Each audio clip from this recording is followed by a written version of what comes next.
but some things never change. 2,479 and counting for Cal. The number 61 still tantalizingly glitters. Is this the year that Junior or Big Mac eclipses that magical mark? Something old is something new as Milwaukee returns to its National League roots.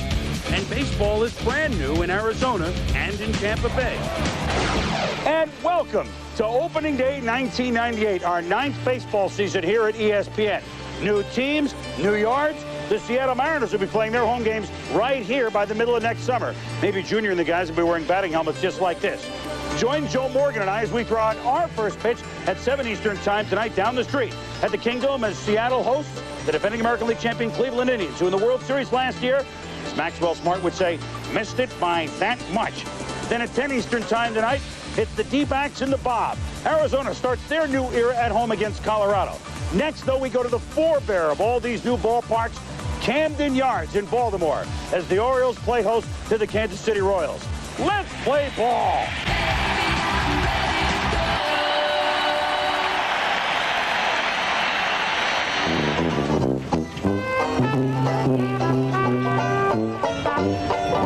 Opening day program. Where else would you want to be on opening day than right here in Baltimore? Oriole Park at Camden Yards. Boog's Barbecue, the Warehouse. In this very short time, this ballpark has established one of the best traditions in the major leagues. The Orioles and Royals will play today. One of the new faces in the Baltimore lineup, Ozzie Guillen, getting to know his new fans.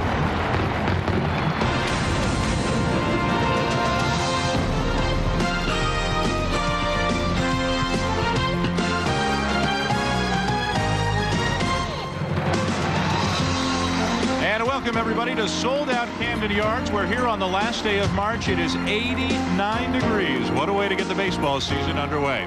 And hi, and thanks for joining us. Dan Schulman along with Ray Knight, and we're going to see one of the real powerhouses in baseball today in the Orioles. What's your take on them? Oh, boy, a great ball club. Outstanding power, team defense, as well as anybody in the game. Starting pitching, great. My question is whether or not Benitez is going to be able to replace Randy Myers, and that bullpen may be the focus on this ball club all year long. And with a $74 million payroll, that'll be another focus, and 14 free agents. The Orioles better win this year. Their opposition today, the Kansas City Royals, one of the small market teams in baseball. They're going to send Tim Belcher to the mound as the Royals try to rebuild and move back up the ladder in the American League Central. Come on back and join us. First pitch is mere moments away from Camden Yards in Baltimore.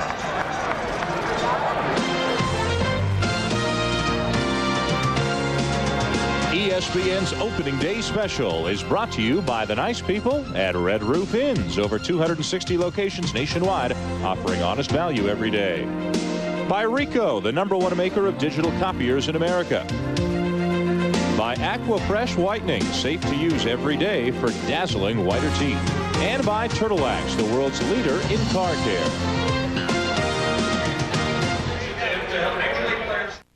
This is a flat tire, and so is this. Goodyear Aqua Steel Run Flat. Even with no air pressure, you can drive up to 50 miles to safety. New Aqua Steel Run Flat, only from Goodyear. Goodyear, Goodyear.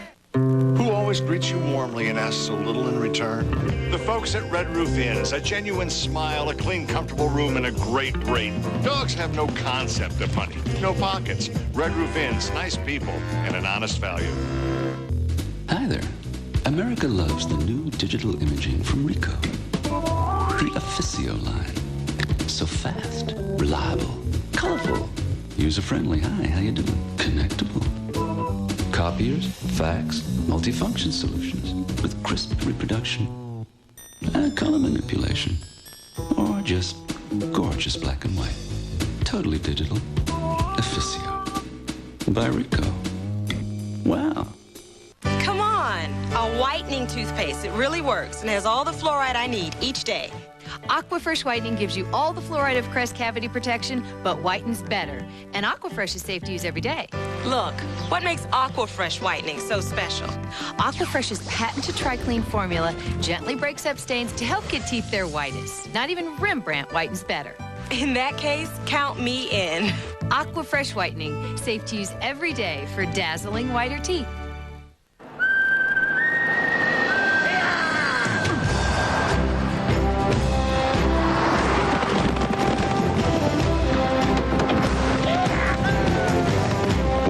#1 ranked minivan by car and driver? Montana from Pontiac. The rugged minivan with seating for 8. Pick you boys up same time tomorrow? Life is more exciting in Montana by Pontiac. Hello, everyone, and welcome to opening day here on ESPN. Gary Miller with you in the studio throughout the day. We've got a triple header for you. We'll get you out to Camden Yards shortly, where it's around 90 degrees. But the first game of the day was in Shea Stadium. Imagine on March 31st, a day in the upper 80s. New black hats for the Mets, and with good purpose. Fans were ditching school and work and watching Bobby Jones work over Doug Glanville, the new leadoff man and center fielder for the Phillies. Glanville eventually worked the count and then grounded out to Ray Ordonez, the first out of the year. Kurt Schilling, a Mets nemesis, coming in with high heat to get Edgardo Alfonso. And then Bernard Gilkey, who finished the season last year strong, started out poorly, starts this one out badly. Schilling with the strikeout to end the first. We go to the second. Bobby Jones to the Phil's new second baseman. Mark Lewis with a sharp single has the first hit of 1998. Jones put 2 on, then faces Desi Relaford, the man replacing Kevin Stockner, and the big Bender gets him. And it's a pitcher's duel at Shea. We've gone to the 6th, still scoreless. Schilling, who won 17 games a year ago and struck out over 300 batters against Bobby Jones, who had 15 wins last year. They are both scoreless. Padres and Reds. Cincinnati has fallen completely apart. Remember, Barry Larkin will be out at least another month with his injury. So Pokey Reese has taken over at shortstop. He's already made 4 errors in this game. Padres up 3-0, and with Kevin Brown on the mound, looks like the Padres are off to a good start for 1998. American League underway at Arlington. Texas and Chicago, 2 offensive clubs. But right now, Jamie Navarro and John Burkett, both 9-game winners a year ago. Navarro lost 14, Burkett 12. They're scoreless in the 3rd. Later today, we'll take it to the Indians and the Mariners. That's Randy Johnson open up against Charles Nagy. Then Darryl Kyle against Andy Bennis in the very first ever game for the Arizona Diamondbacks. We keep going. We got 5 games in 36 hours. The Giants and Astros. You can see Hershiser's debut. Yankees and Angels is our late game tomorrow. But right now, it's time for opening day. We go back to Camden Yards. Dan Schulman. Gary, thank you very much. And you could not ask for a better afternoon to kick off the baseball season. What a difference between this year and last year. Remember all the games on the East Coast and the Midwest that were frozen out in the first week or so. No danger of that. 30 degrees above the average temperature here for March 31st in Baltimore. Just a beautiful afternoon to get the regular season underway. Well, the Baltimore Orioles getting a ton of attention for their ability, but also for their payroll and for their age. They are by far the oldest team in Major League Baseball. But to Ray Miller, their manager, that's not such a big deal. As far as the age of the ball club, one of the writers here used the term Jurassic Park, like coming to Jurassic Park. And Elrod Hendricks had a great line. He said, if I'm not mistaken, that was a box office hit. And at the end, the only thing left was the dinosaurs because they ate everything in sight. Well, Ray Miller makes an interesting point. He says the age is not a problem. Well, it's not. I think these ball players nowadays have gotten really well conditioned. Cal Ripken obviously leads that charge with his tremendous work ethic, and all you have to do is look at them the way they prepare in batting practice. They all take a lot of ground balls, and somebody that's 35 that takes care of themselves can play like a 30-year-old, as Eric Davis has done the last couple of years. The bigger issue may be all the free agents, but that's something to worry about a little bit later on in the season. Right now, Eric Davis and company trying to defend their American League East Division title and try to advance beyond the American League Championship Series, which is where they've been stopped the last couple of years. And to help them do that, they've picked up Joe Carter, Ozzie Guillen, Doug Drabeck, Norm Charlton, all guys who have been around and been through the wars before. Well, you talk about experience and age. When you have been through the wars and you go out there and you play this game, you learn all the small things that enable you to win, and then you're able to get the players at the back end of the careers like Ozzie Guillen and Joe Carter to be a part of a club that already has a great nucleus. That generally leads to championship. The Orioles have taken the field in front of the sellout crowd here at Camden Yards. Time to look at the starting lineup for the visiting Kansas City Royals, brought to you by Pontiac. This is a young team. They lost Jay Bell. They lost Chili Davis. in the offseason. They picked up a couple of veterans, though. One of them, Terry Pendleton, not expected to be a starter, but with an injury to Jeff Conine, it has forced Pendleton into the starting lineup. As you can see, he's been around. He's won an MVP. He's been in 5 World Series, and he's hoping to bring a little bit of a winning attitude to the Kansas City Royals. Well, Terry Pendleton is an outstanding acquisition. As you can see, Mike Messina today, our starter, he's 15-8 last year, 6.682 win percentage, which is 6th best all time. This man has a tremendous repertoire. Fastball 95 miles an hour, two-seamer that he can run into the right-handed hitters, knuckle curveball that sometimes he backdoors to left-handed hitters, and then an outstanding circle changeup. Moves the ball around in the strike zone. One of the true power pitchers and best control pitchers in the game. Defensively for the Orioles, it's the same group as last year, assuming that everybody is healthy. And the guy we'd like to focus on a little bit out in right field, Eric Davis, one of the very best people and one of the very best players in the game. And I know for you specifically, having managed him and knowing him very well, it's inspiring here in '98 just to think about what he went through in '97. Well, I have great affection for him even before he was riddled with the cancer. Came to our ball club, had not played because of a neck injury, and earned himself a position on the ball club. I thought as a 4th outfielder. Opening day, he was my leadoff hitter, and before the year was over, he was hitting 4th and was the best player on my club that year. I have a great affinity for him, affection for him, and a tremendous respect for not only his baseball ability, but his heart. And you have to respect the baseball ability of Mike Messina, who took his game to another level in the postseason last year for the Orioles. First batter of the season here in Baltimore will be Kansas City center fielder Johnny Damon.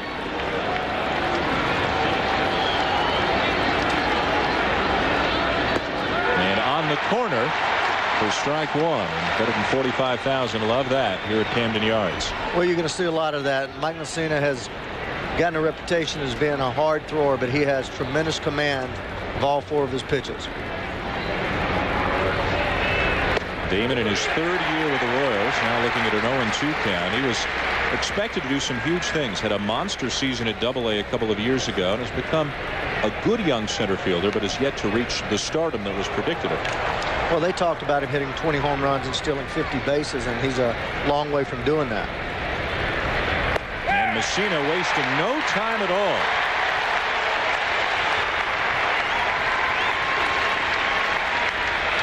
Well, what Messina did here is he started away, and he moved out Hoyles all the way off the strike, all the way off the plate.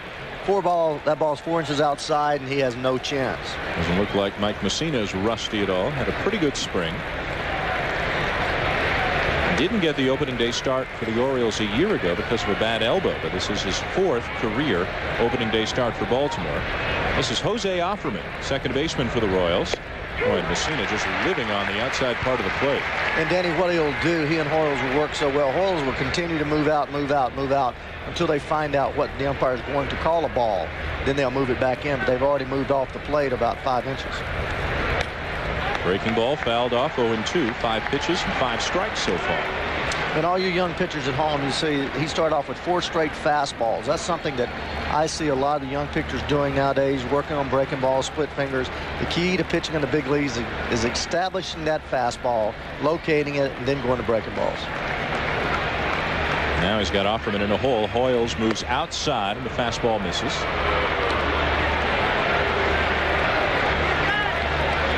Trade rumors involving Jose Offerman. Kansas City apparently looking for some pitching. Kevin Apier's out for 3 months, and they've got a good young prospect in Jed Hansen, who right now is on the team as a utility player.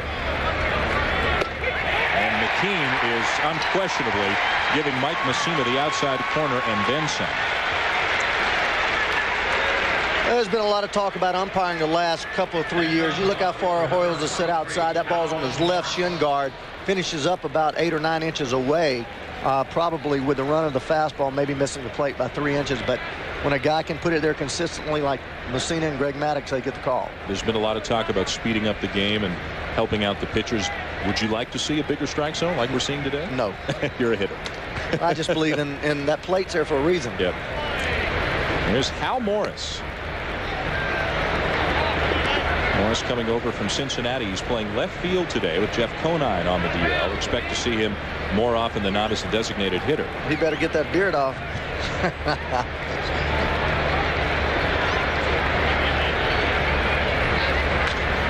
Fastball fouled off, 1-1. Not a great year for Morris last year, just 276, but a career 305 hitter, almost won a batting title. You had him as well. This guy can swing the bat. Well, he can flat out hit. He hurt his shoulder last year and played about 70-80 games with a bad shoulder. He's really a gamer, one of the top 10 hitters for average in all the game in my mind. Can drive the ball, a lot more power than people give him credit for. And a ground ball out to second. Roberto Alomar will make the play, and a very tidy 1-2-3 inning with a couple of strikeouts for Mike Messina. Orioles coming up against Tim Belcher after this. Turtle wax, do. Some people say clear coat cars don't need wax. Clear coat's thinner than the piece of paper. So what protects the clear coat? New Turtle Wax Emerald Series car wax. Waxing with Emerald Series puts down 4 times the carnauba wax as the #1 brand, with no powdery residue. Do your best wax job ever with the best wax you can buy. Turtle Wax Emerald Series. Emerald Series is the best hard shell finish. Turtle Wax. He was a top undercover agent. A 9-year-old kid cracked the government super code? Until he went too deep. This is way over our heads. He saw too much. It's not a murder-suicide. They're trying to get the kid. And went too far. Critics are calling Mercury Rising a first-rate action-packed thriller. Bruce Willis at his best. Get down!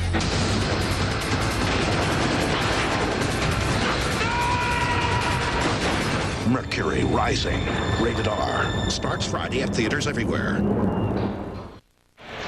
And welcome back to Baltimore. Very good inning for Mike Messina. 3 up and 3 down. Now the Orioles coming up against Tim Belcher of the Kansas City Royals. Let's get a look at that Baltimore Oriole lineup presented by Pontiac, and you won't find more of a star-studded group around a baseball. Just about everybody in this group has been an all-star before. There's one new face. He's DHing today and hitting 7th. Joe Carter, after 7 years in Toronto, comes to Baltimore. One of the more consistent run producers in the game, trying to get back to the World Series one more time, and feeling Baltimore is about as good a shot as he's got to get to postseason play. And you can't argue with that logic. He's also in the lineup today over Harold Baines, Ray, because he hits Tim Belcher awfully well. He surely does. Harold Baines 185 off of Belcher, and Carter 321. Timmy Belcher, you see there, 242 hits in 213 innings, features a fastball about 91, 92, likes to throw a cutter. His cutter is really his out pitch, which is just a fastball off-centered that moves about 3 or 4 inches and gets on the end of hitters' bats, throws a slurve and a straight changeup. Defensively for the Kansas City Royals, a number of new faces. We're going to highlight the shortstop, Felix Martinez, taking over for the departed Jay Bell. Martinez, they tell us, could make the spectacular play, but as you can see from the 36 errors, he will often blow the routine play. And he committed 9 errors in spring training, so we'll keep an eye on that, as will Tony Muser, his manager. And leading off for the Orioles, their center fielder, Brady Anderson.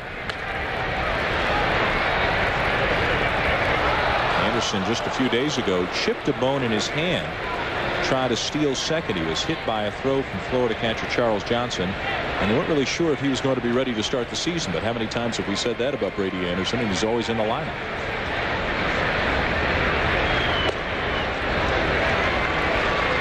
Well, you'll see the difference in umpiring with pitchers. Belcher will have to establish the strike zone, his strike zone, the ability to throw the ball to a certain spot, and then McKeon will go out there with him. If he doesn't establish that, he won't get those pitches that Messina was giving. Messina, I think, after 2 pitches had established the outside corner because he kept hitting it. He may have established it after last year's season. Tony Muser, with his first opening day managerial assignment with the Royals, took over for Bob Boone at the All-Star break last year. He knows he's got an uphill battle ahead of him with his team this year. 1 ball, 2 strikes on Anderson. And a little bit up and in to even it up. Back to Tony Muser. I've known Tony for quite a long time, played against him in the minor leagues, and he believes in having one agenda, and that's what's happened so often in the big leagues. You have 4 or 5 players that have different agendas. Belcher takes something off and strikes out Anderson to begin the first. And then it becomes a real problem. So his whole idea and his direction has been, we've got one agenda, it's my agenda, and we're all going to follow it. So hopefully it'll work for him. And that's the Marine background in Tony Muser. He's a pretty regimented guy. Number 2 batter, another guy trying to stay healthy, Roberto Alomar, a career-high batting average last year, as you can see. despite a bad left shoulder that prevented him from hitting right-handed most of the season. But he can swing the bat both ways here to begin 98.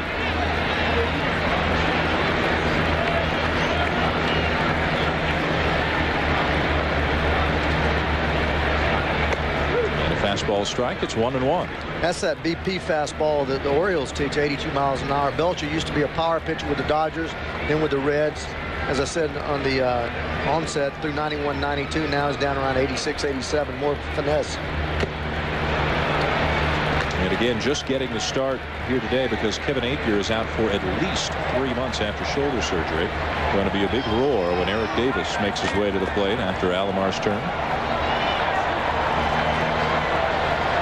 Fans didn't know who to cheer for the loudest when the Orioles came out in the pregame introductions, whether it be Ripken, Alomar, Palmeiro, gave Joe Carter a nice warm welcome, but maybe Eric Davis got a little more than everybody else.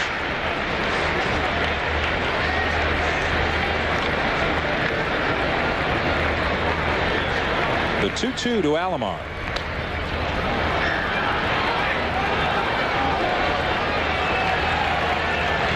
When we talk about finesse pitchers, as you look in the Oriole dugout there, Ray Miller, he knows a lot about finesse pitching.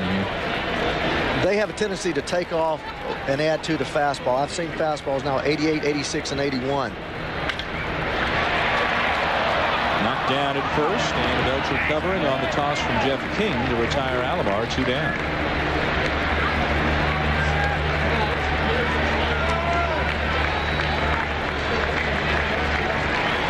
These Kansas City Royals, they have turned it over a little bit more out of necessity than out of desire. They lost Jay Bell and Chili Davis, 2 of their 3 best power hitters from a year ago. They went out and got a couple of guys, probably won't duplicate the power numbers, but will hit for a nice average. And Jeff Conine and Hal Morris, and Conine could be back in about 10 days. Well, I really like Jeff Conine, and certainly with Chili Davis leaving and Jay Bell, talking about 2 outstanding offensive players, but Conine and Morris don't have to take the backseat to anybody when it comes swinging the bat. Here's Eric Davis, his first at-bat of the season. You know very well the story by now. Diagnosed with colon cancer midway through last year. Left the team for a few months, came back, and while undergoing chemotherapy, rejoined the club in September and had an impact down the stretch. And now, cancer-free here to begin 1998. Well, praise the Lord. I tell you, a lot of prayers were out for Eric last year. And talking about a true warrior, there he is, ladies and gentlemen, going through what he's gone through. And he had a terrible problem with his neck. He could hardly move his neck back about 3 years ago that caused his early retirement. And Ray Miller says ideally he wants to play Davis about 100 to 110 games. They don't want him out there every day. So when he comes out, that's when you'll see a Jeffrey Hammonds or a Joe Carter. And apparently even Harold Baines has a glove this year. He might even play a little outfield. Well, he's effective when he plays 4 days a week. When I was at Cincinnati and had him try to play more than that, he wears down. He's got a real lift, great body, but he just tends to wear down. And so he's a lot better off playing 4 days a week. Down and away 2-2. And the Orioles with a luxury to have a Hammonds and a Baines or a Carter on the bench. Nobody else in baseball has those kind of players. No, we were talking about that. I think they have as good a bench as there is in all of baseball.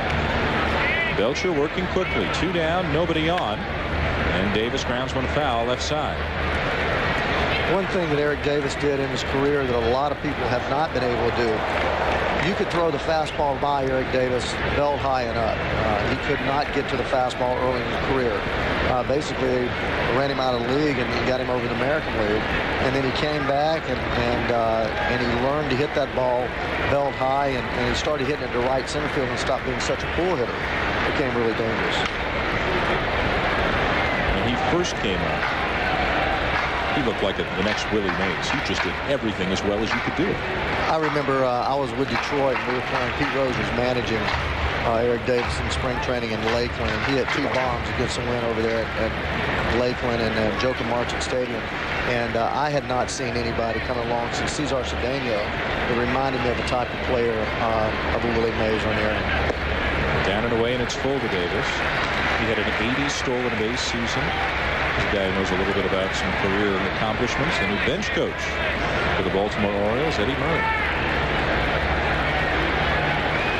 They can always activate him, send him up for a pinch hit or two, maybe. And And a swing and a miss, and Davis is gone. Belcher battling Davis and beating him, and like Messina, strikes out 2 in the first inning.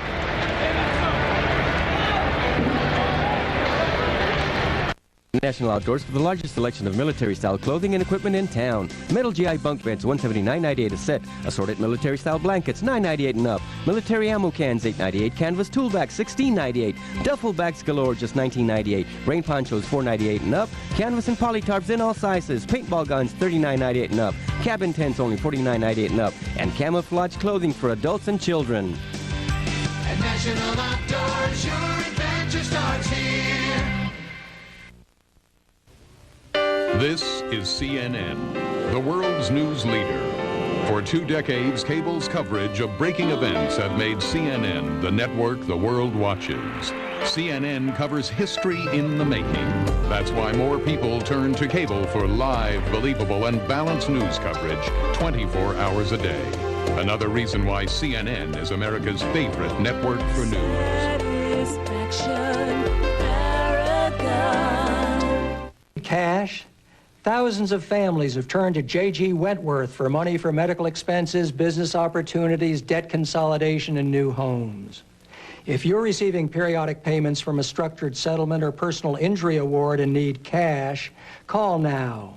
Once again, if you're receiving structured settlement payments over a long period of time but need cash, call now. Call 1-800-603-0608. Welcome back to Baltimore. Messina and Belcher both very effective in the first inning, each with a couple of strikeouts. Mike Messina very effective. That sums up the way he has been his entire career. One of the most effective pitchers, wins as often as any active pitcher. Among all-time pitchers, his winning percentage is right up there among the leaders. He hasn't won 20 games in a season yet, but as you can see, 4th all-time in a winning percentage, and just figures to get better. He's only now entering his prime. He knows how to pitch, and he's got a lot to pitch with.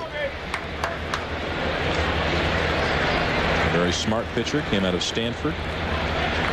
6 different pitches, and really took his game to another level in the postseason last year against both Seattle and Cleveland. Here's Jeff King, the cleanup hitter and the first baseman for the Royals, to lead off the second. Average, high power kind of year for Jeff King. Dead red fastball hitter in the National League the last couple of years he was over there. You could not throw a fastball by this man. You can get him out with breaking balls, but you better not fool with him with a fastball. Base hit into left, and we've got our first base runner either way of the afternoon.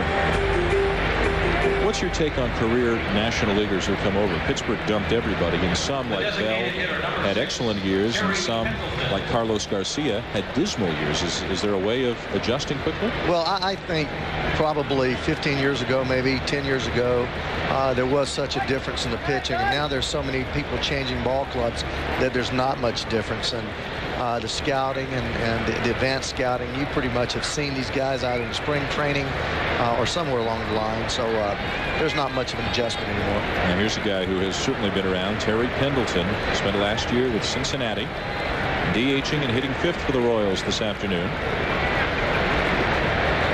And King is a threat to steal at first base. He surely is. He's a lot like Johnny Bench was. He'll get a walking lead and keep increasing that lead, and then try to guess breaking ball or split finger and take off on you and steal 75% of the bases that he attempts. And Pendleton, another one of these career National Leaguers, just now making his debut in the American League after all these years in baseball. Started off with St. Louis, had his best year in 1991 with Atlanta, another outstanding year in 1992. Wound up in Florida, back to Atlanta, and then a little bit with Cincinnati last year. A lot of people thought maybe we had seen the last of Terry Pendleton, but the Royals happy to pick him up, especially having lost a couple of their key players from last year. Terry was always hurt. Last year he came to spring training coming off of orthoscopic knee surgery, and consummate professional. I hated not being able to play him because he wanted to play so badly. But when he'd go out and play, especially on AstroTurf, his knees would ache and he would miss a day or two. He finally DL'd him. Then he hurt his toe. I didn't think he was finished. I thought that he's always been a little chunky, and then when he got a little older, his legs started giving him trouble. 1-1 the count. King the lead, not going. And apparently here in Kansas City, it's unlikely if Pendleton will actually play defense. He'll be used as a DH and a pinch hitter. They've got Dean Palmer down at third base, so they're well taken care of there. Well, he's one of those consummate professionals, as I said, that knows how to hit behind the runner, get a good ball to hit. He never makes a mistake, whether it is defensively, base running, hitting and running, bunting. He just always seems to do the right thing. 1 ball, 2 strikes. Leadoff man aboard for Kansas City here in the second.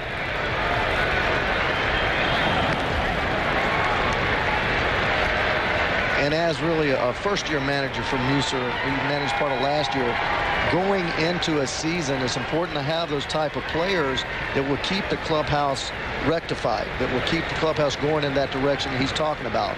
Terry Pendleton is one of those type people that will do that for him. Very vocal in the clubhouse, not afraid to get on people in a quiet way. Foul back. Well, they lost in Jay Bell. They lost one of the real quality citizens of the baseball, and Chili Davis, too, a guy who's been around a long time, and one of these walk softly, carry a big stick kind of guys. So they're looking for a little bit of leadership. A lot of baby faces over in the Kansas City side of the field, aren't there?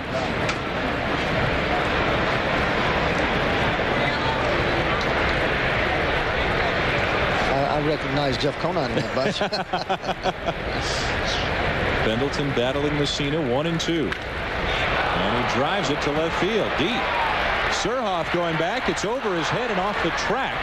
King on his way to third, and Terry Pendleton with a terrific at bat, 2 in scoring position for Kansas City.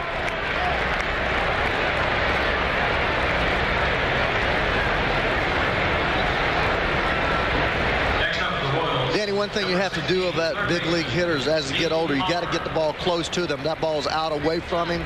Easy to get the bat barrel on the ball. Terry with 2 strikes looking for a pitch that he can handle. You've got to crowd older hitters in. It takes them a long time to get the bat barrel out there.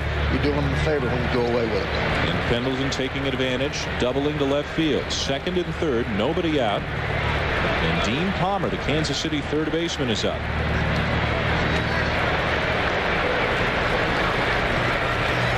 Familiar hesitation by Messina with runners on and now ready to work. Palmer up there swinging, fouls it off. Kansas City acquiring Palmer from Texas in the middle of last season. Those are his combined numbers between the 2 teams. And he became a free agent at the end of the year, but after talking to the Indians and the Red Sox, settled back in Kansas City again. I saw this man in spring training about 5 years ago, and I thought he was going to be a Matty Williams type. He did hit 38 home runs that one year, I guess in '95. But I thought he was going to be a 30 home run year guy every year. Tremendous power, swings hard all the time. As a hitter, when you suffer an injury like the one he did, he ruptured his bicep tendon, an unusual and a terrible injury. Is that always in the back of your mind? Well, if it hurts you, it does. If there's muscle still scarring, it does. But I think with the hard work that he has, I saw him around the batting cage. He's really pumped. His arms are strong. The big thing you try to do now is prevent that type of injury again. So you work extra hard, and once something heals, you don't worry about it anymore. Ball and a strike, and Palmer a chance to drive in a run or 2. The Orioles infield is back. They'll give up a run on a ground ball here early in the game.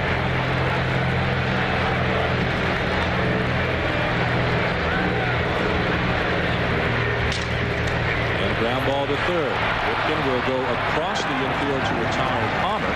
Pendleton holds, but King scores, and the Royals lead 1-0.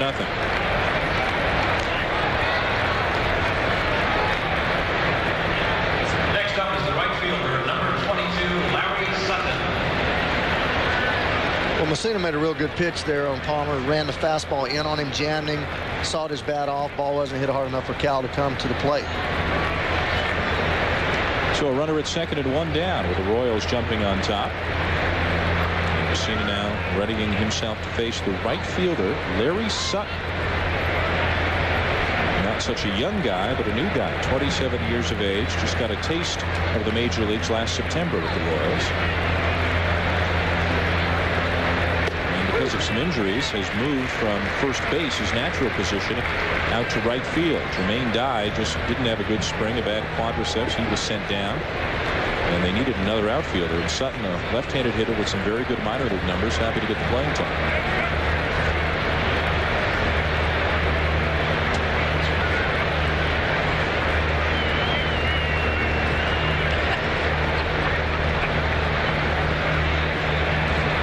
Orioles slides away. There's the call McKean's been giving him. He's going to get it all day long. Once he's established it, he's not going to change it. Watch the catcher set up outside here. He's set up with his ball, with the ball right there, and then he reaches and catches it on his left knee. There's no way that ball is a strike, but it's just he's established that as his strike zone, and anything near that outside corner of the plate, he's going to give to Messina. And now Sutton's going to have to protect the plate and a few inches off the plate with an 0-2 count. It's got to be the first thing a hitter will come back to the dugout and tell other guys about. Got to watch the corner. He's giving it to him. Well, they know that a guy with Messina's stature is going to get those pitches anyway, so they better come into the game taking that couple of inches on the outside part of the plate and trying to do something with it. Messina ahead 0-2. Pendleton out at second. And the breaking ball is grounded down to first. Palmeiro makes the play unassisted. 2 down. Let's go to Gary Miller in the studio. All right, thanks a lot, Dan. Of course, you know opening day is a day of first, so let's give you the first home run of 1998. It happened in the first game, the traditional opener at Cincinnati. That's Wally Joyner going deep off David Weathers, who had just come in relief of Mike Remlinger. That was a solo shot in the 6th. And Robin Ventura with Albert Bell aboard off John Burkett. Over Goodwin, a 2-run shot. White Sox up 2-0 in the 5th. A couple of home runs already, and Mike Remlinger starting for Cincinnati, Ray, only because Dave Burba was traded yesterday, just one day before he was to get the opening day start for the Reds. Yeah, those trades usually are made sometimes in August, aren't they? Going to Cleveland for a young first baseman, Sean Casey. The batter, Mike Sweeney, the catcher for the Royals, pops it out of play. Kansas City has taken the lead here at Baltimore. Base hit by King, a double by Pendleton, and then an RBI ground out by Palmer. Now 2 down. And Sweeney, the batter, he's expected to get most of the playing time behind the plate, with Mike McFarland assuming the role of backup.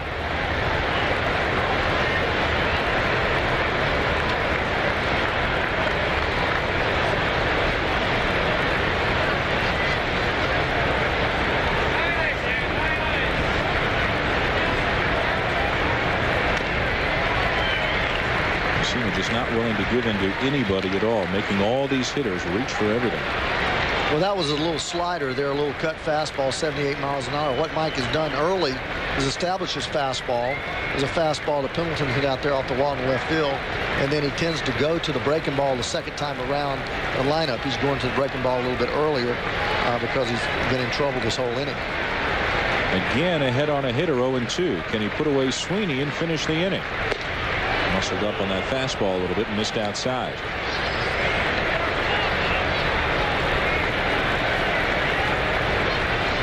Pendleton's hit, the key to the inning. He's down at third now with 2 outs.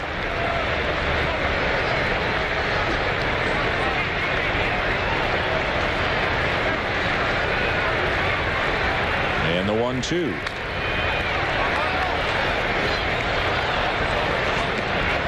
Messina in the offseason wanted the Orioles to sign a new contract. 3-year deal that he admits is below market value. That says he wanted to stay here in Baltimore. Outstanding control as always. You can't do it much better than that. 22 strikes and 27 pitches.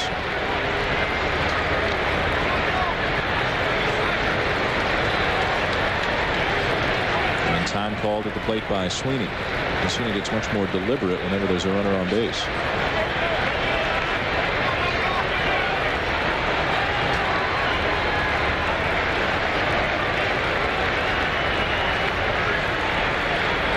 The 1-2. Just a bit inside, and it's 2 balls and 2 strikes. Well, this has been a strike to a left-hander all day long, and they're right-handed. He's looking right at it and won't ring him up. You see that a lot. You see the umpires giving the outside part of the plate a lot more often than they give the inside part of the plate. They call the inside part of the plate pretty true. Now 2-2. Now down and away, and it's full. Messina having to work a lot harder here in the second than he did in the first when he needed only 10 pitches. Should Sweeney reach, the young shortstop Felix Martinez would get his first at bat of the season. Well, he won't give in to him here with the number 9 hole hitter behind him. He's going to make a pitch somewhere. Got him. Third strikeout of the afternoon for Messina, but the Royals take the lead. King, Pendleton, and Palmer combining. A 1-0 Kansas City lead off one of the very best of the game. Mike Messina here on opening day for the Baltimore Orioles. Guys like me don't get much respect. I mean, I hit big, but there's no D-order commercial. I make huge plays. I'm not even in a cereal box. But man, I could care less. Triple Play 99. You've never seen baseball like this. Who needs cereal? Whoa. EA Sports. It's in the game.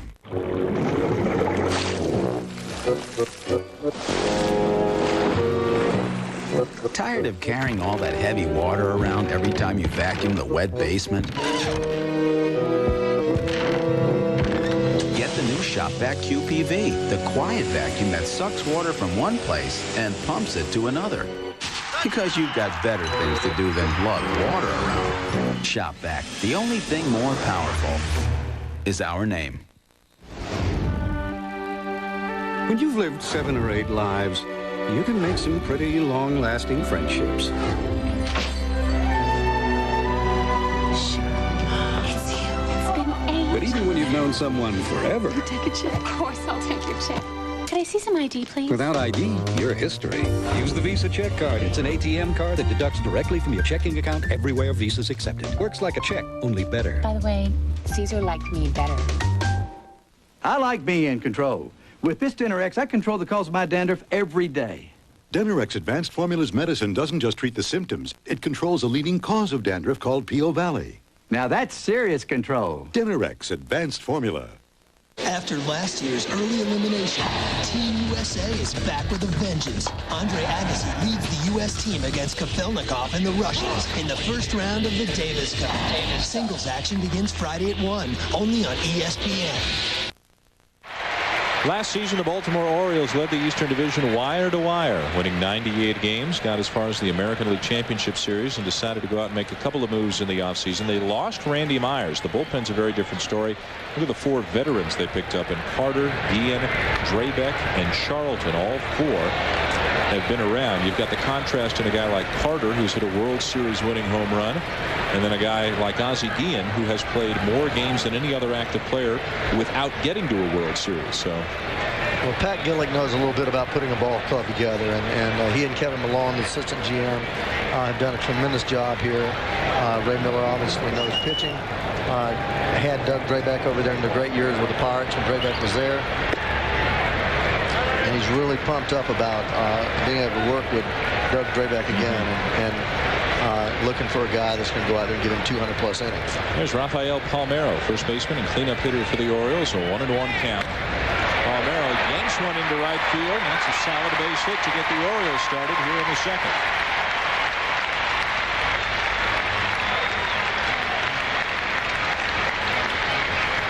Well, you don't have a better swing than that man has. He has the ability to keep his hands back, float. It almost looks like that he's flipping the bat through the strike zone. Well, this is a changeup.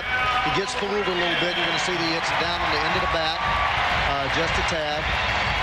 But he has the ability to stay behind the ball and swings as easy as anybody I've ever seen with the capability of hitting 40 home runs. So he's at first, and now Cal Ripken gets up there. Just that base hit and Ripken coming up and the music starting, and all of a sudden the ballpark took on a very different feel. Ripken making his 17th consecutive opening day start, his 3rd at third base last year, and then way back in 1982. When we were talking about critiquing this Baltimore ball club and we went to the bullpen, one other thing that they don't seem to have any more of is speed. Alomar and Davis can run, Anderson can run, but they just don't seem to want to run anymore. At least last year, they didn't run, and I was talking to Ray Miller before the game about it, and he said that the fact is that there were so many people hurt that could run that they just shut the game down and played basically the way the Orioles used to play. Not very many bunts and a lot of 3-run home runs. Did he give you the impression he's going to try to change that this year? If people are healthy, he's going to give them the green light and go. 0-2 on Ripken, and a fastball high. Brady Anderson has stolen 50 bases in the season. Roberto Alomar has stolen 50. And as we said, Eric Davis in his younger years once stole 80. Jeffrey Hammonds is a guy who can run. He just can't find a position right now because of all these veterans in front of him. Well, he's a good player. He's such a good player.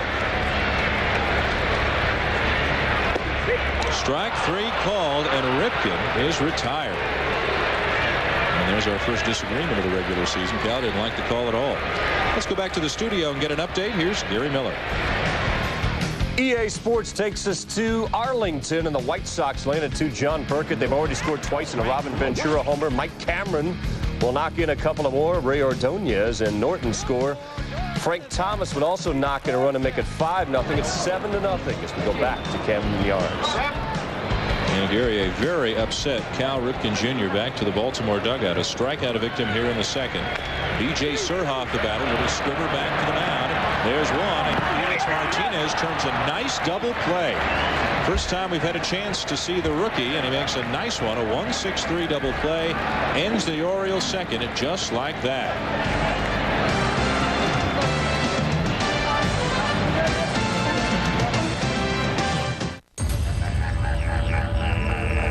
On a clear night in the outback, they say you can see every single star in the sky. And people come from all over with one thing on their mind: food. That looks like a steak knife to me. From juicy steak to tender chicken, fresh fish to barbecued ribs. And up ahead, ladies and gents, dinner. You'll see things you won't see anywhere else. Outback Steakhouse. No rules, just right. What do you look for in grass seed? Quick results? We seeded it with Scott's seed last fall. As soon as I planted it, boom, it just came in. A really terrific lawn? And it feels like crushed velvet under your feet. It's wonderful. How about weeds? Bargain brands can contain thousands of weed seeds that can ruin your lawn forever. You can spend $1 or $2 less for a bag of seed. But you don't want weeds in your grass seed. Scott's Premium Grass Seed, 99 and 99 100% weed-free for a beautiful lawn guaranteed. Demanded better training facilities. Insisted on new uniforms and equipment. Held out for hundreds of free tickets. These guys will stop at nothing to get whatever they can for the Boys and Girls Clubs of America.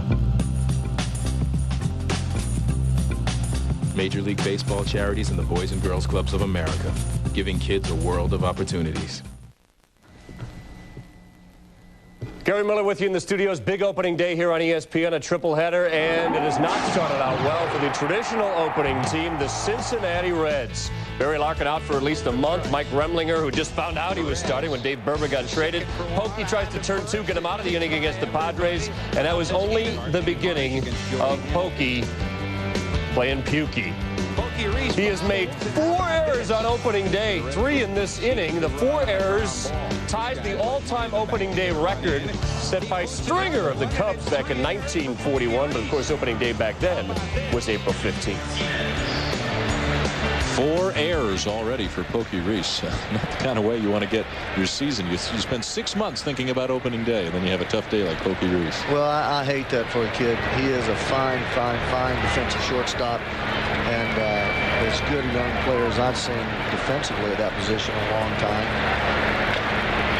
There's Felix Martinez, the young Kansas City shortstop, and he chased that outside pitch, having seen the way it was being called in the ground ball, and he's retired, 1 down.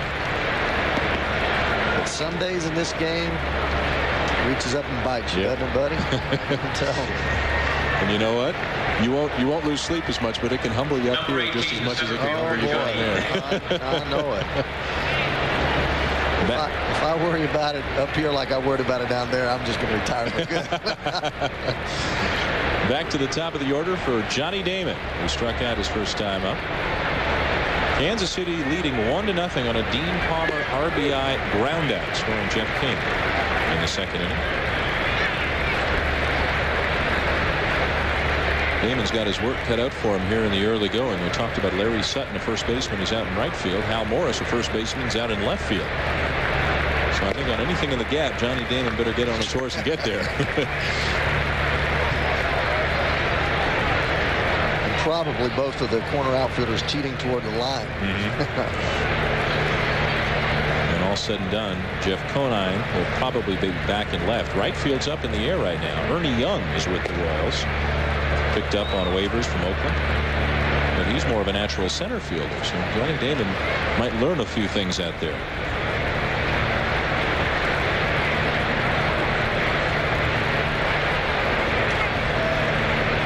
Messina again pitching ahead. It's 1 ball, 2 strikes. Fastball sent to left center. Anderson going back. And still back. Makes the catch on the track.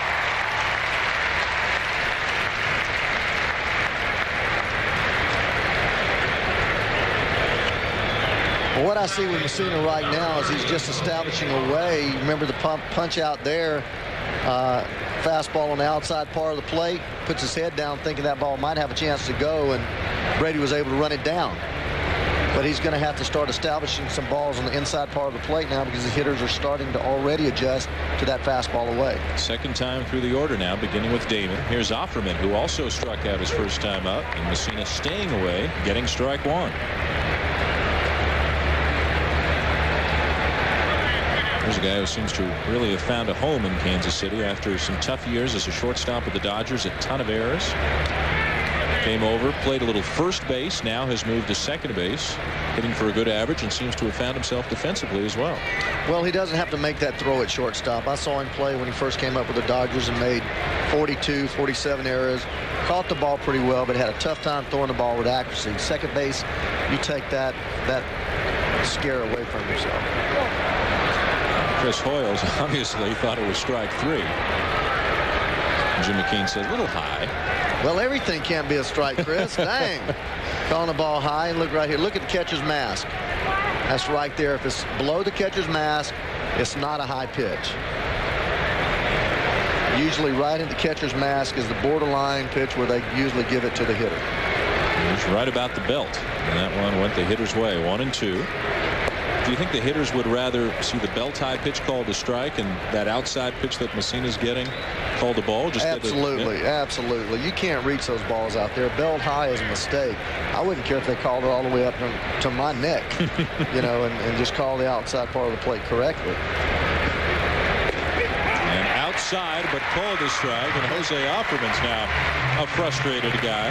Can't hit that pitch. No, the strike zone on the field is nothing like the strike zone in the rule book, and it's working in Messina's favor here this afternoon. 1-0 Kansas City. Here's something you should never do with your eyeglasses unless they're made from Flexon. Even after bending and twisting, Flexon frames still look and fit great. Feel free to fall asleep in your glasses. Feel free to squeeze your Flexon frames. Feel free to kid around. Flexon frames. Durable, comfortable, light. Ask for them by name. Flexon by Marchand.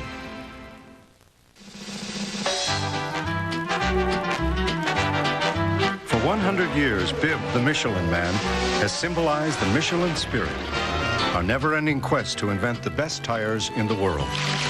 Tires to help you get where you're going in comfort and confidence with peace of mind. Michelin, celebrating 100 years of innovation because so much is riding on your tires. There have been only 7 Wheaties champions this century. Better make that 8. Introducing Tiger Woods, a new generation of Wheaties champion.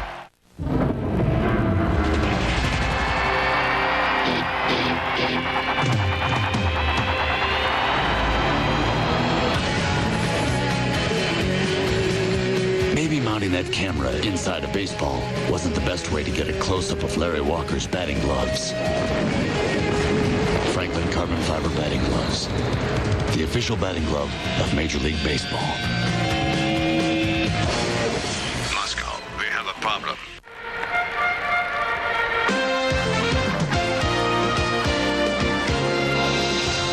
ESPN's opening day special is brought to you by Franklin, the official batting glove of Major League Baseball, and by Wheaties, the breakfast of champions. And welcome back to Baltimore, everybody. 90 degrees here at Camden Yards. Dan Shulman and Ray Knight with you. The first game of 3 you will see this afternoon and this evening here on ESPN. 1-0 Kansas City. Tim Belcher on the mound for the Royals, and this is Joe Carter's first at bat as a member of the Baltimore Orioles. Danny Joe's one of my all-time favorite hitters. I know you've seen a lot of him, but man alive, if you look at his consistency, in 11 out of the last 13 years, over 100 runs batted in. Last year, 102. Has hit as many as 42 home runs. He has such a great idea of the strike zone, the shortest power stroke that I've seen in a long, long time. Reminds me a lot of the young Glenn Davis when Glenn Davis was over in our league. He was never committed to the breaking ball, stayed back on the fastball, and just used those hands. Some kind of competitor, great hustler, and there you see. 1, 2, 3, and what they have in common is they're all Baltimore Orioles, the 3 top active RBI guys in baseball. Just a little bit of experience over here.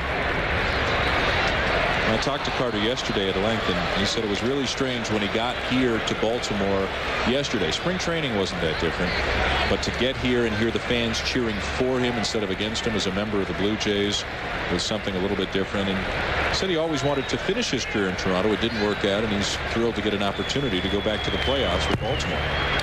Well, he has the best plate coverage, and I mean the best. I'm not saying that just to throw it out there. He has the best plate coverage of sliders away of any right-handed hitter I've seen.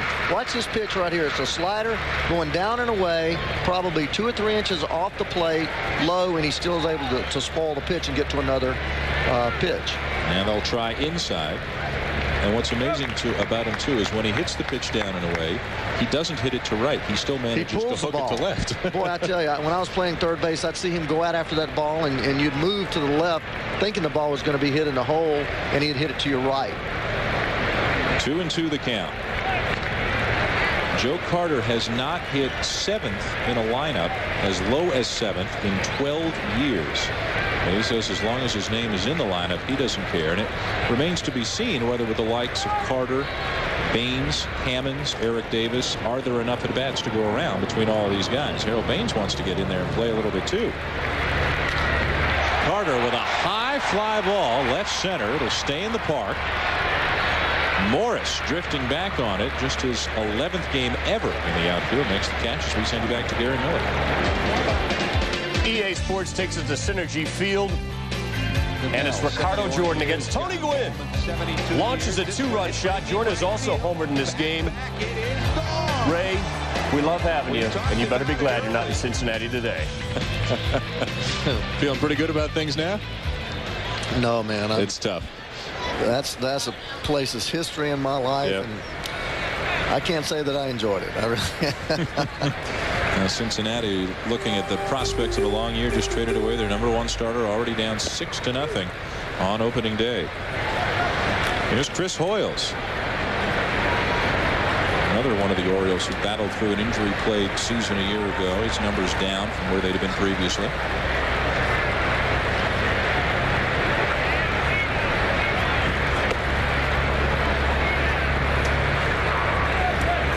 Base hit by Palmeiro. Tim Belcher has been outstanding.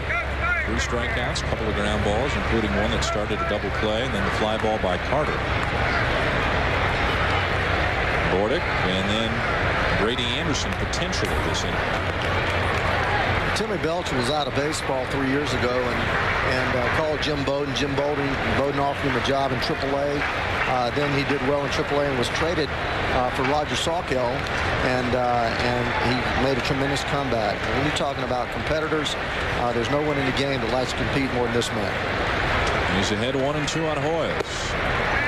It's amazing with the state of pitching right now and more expansion. If you can throw the ball near the plate, you can probably convince somebody to give you a tryout. Dennis Martinez looks like he's going to be in the Atlanta rotation. Dave Steed is making a comeback after 5 years out of the game. Belcher seems young by comparison at 36. Well, you're right about throwing the ball around the plate. In my short tenure as manager, the thing that wears you out, completely just scalds you mentally, is having a guy to go out there and not throw strikes. Doug Drabek made a living out of throwing strikes and won a Cy Young over there with Pittsburgh. When people are around the plate, you make the hitter swing the bat, and subsequently your defense plays much better baseball. And strike 3 called right at the knees of Hoyles, and Tim Belcher already has 4 strikeouts in this game through 2 2/3. Here he comes with a fastball right down, borderline strike, right down the middle. Ball moves in. I think Hoyles was looking for the breaking ball right there, because that's a pitch that you have to be able to spoil or foul off, especially with 2 strikes. Had to be sitting breaking ball. Hoyles sits down. 2 down in the inning, and the number 9 hitter is the shortstop, Mike Bordick.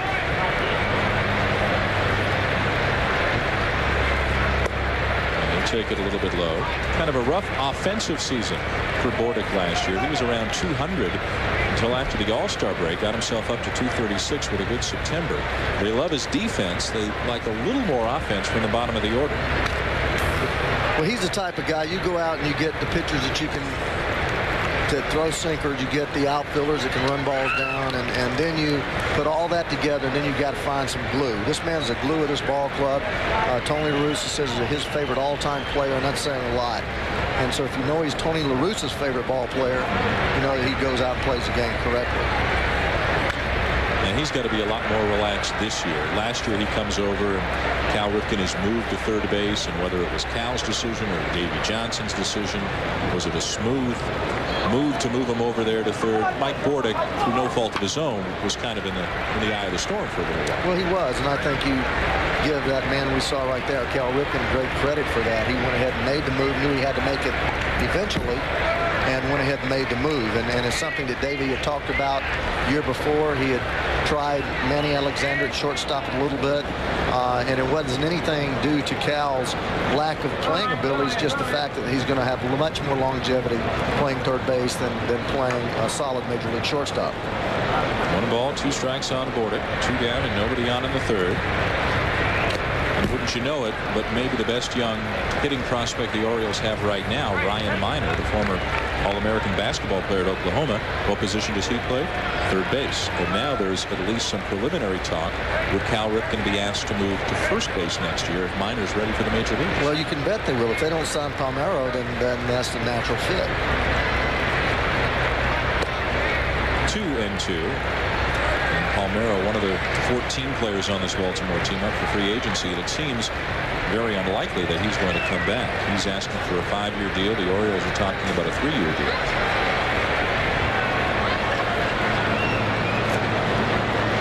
Two and 2. And Bordick chases and is gone, and Tim Belcher, once through the order, has been almost untouchable. He has 5 strikeouts, and the Royals lead the Orioles 1-0.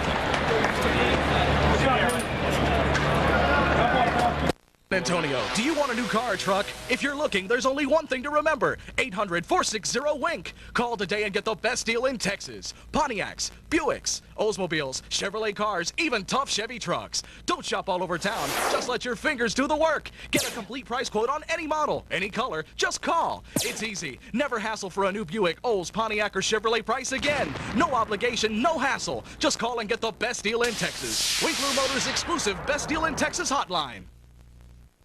Hey everyone, there are birds in the bird bath. I can't see. I can't see. Excuse me, but I think you need a room with a view. Enjoy the outdoors by calling Rooms with a View. Compare and save 50% on the nation's finest solariums and sunrooms with payments as low as $98 a month. Call now. For a limited time, every room gets free Berber carpet. Rooms with a View. For a free estimate, call 1-800-522-2171. Homeowners in need of a home equity loan. It's time you called Superior Bank FSB to get the superior difference. Superior Bank is a federal savings bank which for over 75 years has been helping homeowners save money by refinancing at lower rates, consolidate their high-interest debt, or pay off overdue credit cards. Superior has helped thousands of homeowners who were rejected elsewhere or who have had credit problems in the past. Homeowners, call Superior Direct at 1-888-678-7777 and get the superior difference. Opening day 98 continues here on ESPN, and so does the slaughter in Cincinnati. Kevin Brown with the bases loaded up. Gabe White. There goes Sanders. That's past Reggie Sanders for a 3-run double for the pitcher. Tony Gwynn led off the inning with a 2-run homer. It is now 10-0 after a 6-run seventh. Ray. Get off me, man. 10-0. Cincinnati on the wrong end of that score against San Diego. Here, a much closer one moving to the fourth in a pitcher's duel. This was supposed to be the year of the home run, wasn't it? Everybody's going to be muscling up and hitting them out. 1-0 Kansas City in the fourth. Hal Morris, the batter, grounded out his first time up. Hitting in the number 3 spot for the Royals. And Messina, nothing fancy, fastball strike. When you're talking about home runs, I think what's directly contributed to the home run explosion over the last few years is not necessarily the bad pitching, but the pitcher's bad selection of pitches. And that's, people used to throw fastballs as a dominant pitch. Now they've gotten where they throw their best pitch or out pitch as a split finger, a cutter, some type of curveball, palm ball, and as a result, you don't have the command of those balls as you have a fastball. And another point of that about that is that ball comes in there about 78, 80 miles an hour. You have more time to react. Now, pitching coaches still preaching to their pitchers to throw the fastball? Yeah, they do, but they always talk about another pitch, a third pitch, a fourth pitch, and the toughest pitch to hit is a located fastball with a little bit of movement on it, late movement. You can locate it down and in, up and away, tight, sinking away, but as Messina's shown early, you locate that fastball, it's tough to get on. Into center field, on comes Brady, but it'll drop in front of him, and Hal Morris with a base hit to get the Royals started here in the fourth. Now, there's plenty more baseball coming your way here on ESPN, not only the rest of today, but also tomorrow night. A Wednesday night of baseball begins with the San Francisco Giants in Houston to take on the Astros. Barry Bonds and friends against Bagwell, Biggio, and Moises Alou for Houston. And the late game, a good one between the Yankees and the Angels. You'll get a look at Chuck Knobloch and Chili Davis in Yankee pinstripes. The Angels have added former Yankee Cecil Fielder. So a lot of storylines in both of those games tomorrow night. Morris, the lead at first, and the batter, Jeff King. He'll be down in Houston to check in on the Astros and Giants. Yes, I am going down there to meet John Miller to the game tomorrow night. See if Houston can repeat as National League Central Division champs. Going to get a tough fight from St. Louis this year, although both teams are just racked by injuries right now.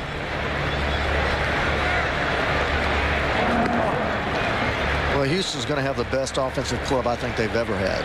You add Moises Alou to that ball club, and certainly they lost. When they lost Darryl Cowell, they lost a big chunk of that starting rotation, and their big problem is, are they going to be able to score enough runs to hold people down enough to get enough victories to win that division? The Cardinals, I think, are the club to beat in that division. A full year of McGuire, runner not going, and King takes high. And if they can get a healthy Brian Jordan, it sounds like he's feeling a lot better about things. Well, they got so much speed, so much power. Ronnie Gant can steal 20 bases. Gaetti can still hit 20 home runs. Ray Langford, one of the best 5 or 6 players in the game, all around with his power, his speed, his defensive ability, his throwing arm. They've just got Royce Clayton developing to a great young shortstop. Delano DeShields coming back from 2 off seasons. So you can just go on and on and on with that ball club with the talent they have. Down and away, 2-0 to Jeff King. Messina in a bit of a jam here with Hal Morris already at first base. I mentioned Jeff King, fastball hitter. He's a great cripple hitter, too. And that's a pitch. He has the ability to look for a ball in an area and lock in on that area and not swing at anything but a pitch in that area. And it doesn't have to be a fastball. It can be a changeup or a breaking ball. I saw him hit a 3-2 John Smiley changeup for a home run, or it may be in Pete Sherrick changeup for a home run 2 years ago when there's no way he should have been able to get close to that changeup. Had something in his mind there, but got something different, and it's 2-1. Well, when you have 5 pitches, you know, and the key there is as they always talk about, as we look at his home runs last year, how you take off and you add to the hitter's bat. If you throw the ball tight inside, he has to quicken his bat. If you throw it soft away, he has to wait. And Messina has that big differential between his fastball 95 and that curveball about 75. Fouled off, 2 balls and 2 strikes. Messina battling back against King, who singled and scored the only run of the game back in the 2nd inning. And you see what he's doing. Jeff King, he pounded him inside the first time, and he got a ground ball to third. There he gets behind him 2-0, and then goes to 2-1 and busts him inside, and King can't get to that fastball. You do not want to get the ball out away from this man. He likes the ball out away. He likes the fastball, but he doesn't like to be pinched. 2-2 ripped down the left field line, but King out in front. There's the first nice catch by the ball girl down the line.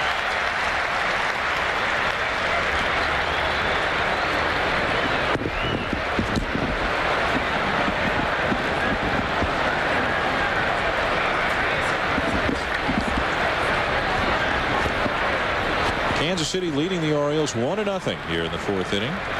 King with 28 home runs and 112 RBIs. Last season as a member of the Royals, had some help with Jay Bell and Chili Davis that he doesn't have now, with big power numbers a year ago.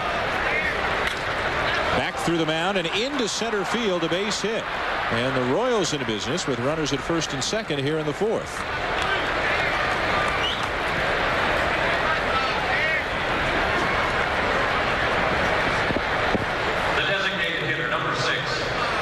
Just a fastball down, little sinker, out away from him. He just flipped it right back through the box the way we're taught. 2 strikes, try to knock him off the mound.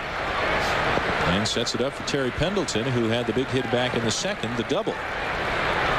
The middle of this Kansas City order is punishing Mike Messina right now. Morris, King, and Pendleton have combined to go 4 for 5 already.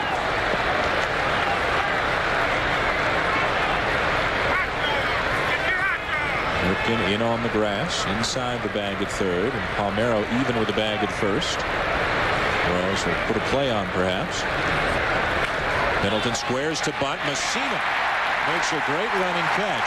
Remember, he has won the last 2 Gold Gloves at his position in the American League. Boy, he's very difficult to burn on, and that's something Tony Musial will learn if he doesn't know already. You know, you pretty much have to put a hit run on. It's just really, really difficult to get a ball down with Messina on the mound. And there you had Cal Ripken playing it straight at 3rd. So Messina's going to go straight to 3rd base and make that play at 3rd. So basically you're going to end up having 1 out, runners on 1st and 2nd. They're just changing positions, but very tough to bunt on. And a big out for Messina with another powerful hitter in Dean Palmer coming up. Kansas City out hitting the Orioles 4-1 so far. We talked a lot off the top of the show about the Orioles and their all-star team and their payroll and all that, but a good pitching performance can nullify a $74 million payroll in a hurry. That's what Tim Belcher's been able to do through 3 innings so far. But Timmy Belcher has always been a guy that through the first 5 innings, he has been as tough as anybody. Last year he took a beating in I think 7 ball games where he gave up 6 or 7 runs where he just took it for the bullpen. But he's as good a 5-inning pitcher as there is around. You're going to see as he goes around the lineup twice, he loses a couple miles an hour on his fastball, and then he becomes more hittable. But he's always been tough that first 4 or 5 innings. And we'll see how long both of these pitchers can go, this being their first start of the season. Belcher did not go further than 5 innings in the spring. Messina 6 innings is as far as he went. And now Messina with a long look in at Jim McKean on that call. Did you ever have a starter come out and go 9 for you on opening day? I only had 2 opening days, bro. No, I didn't. Baltimore especially with a very deep bullpen that Ray Miller won't be afraid to use. 1-1 the count on Palmer.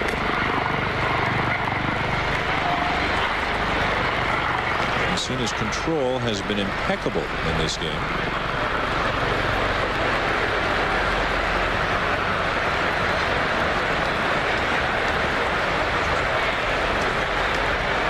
Extraordinary about the number of pitches that he's thrown, but Ray Miller early in the season will want to keep a close eye on things and not extend him too far too soon.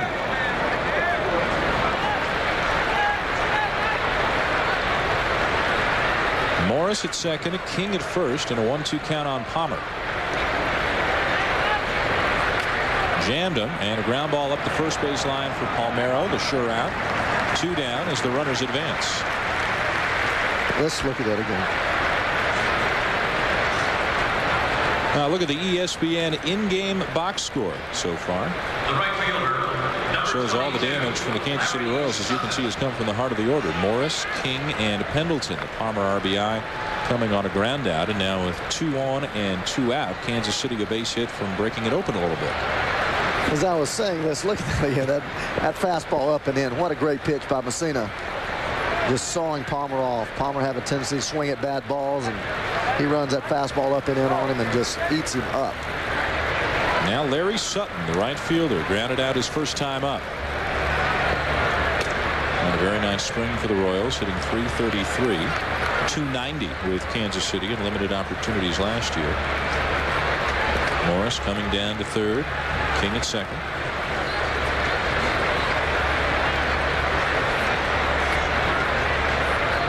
This is the 5th consecutive year, if you can believe it, that Baltimore and Kansas City have opened up with one another.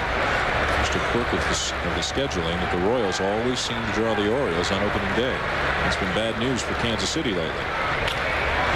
Maybe not today, though. A base hit by Sutton is going to score 2. And the Royals jump out in front 3-0.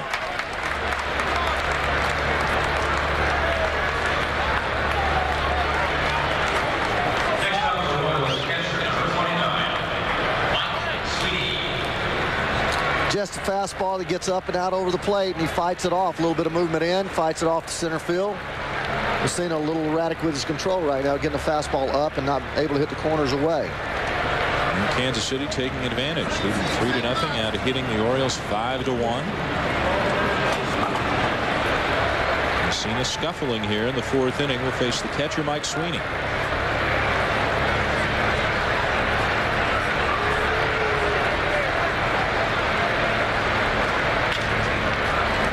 Stop at third by Ripken from his knees. The force on Sutton.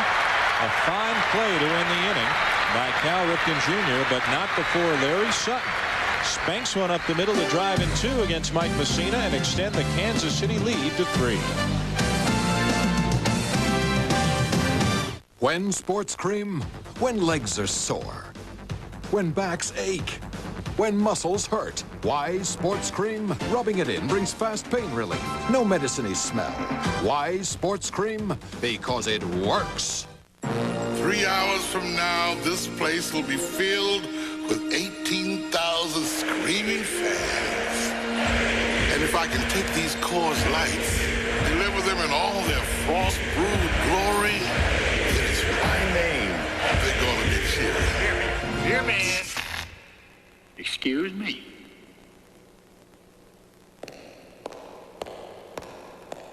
Two hours and 59 minutes from now.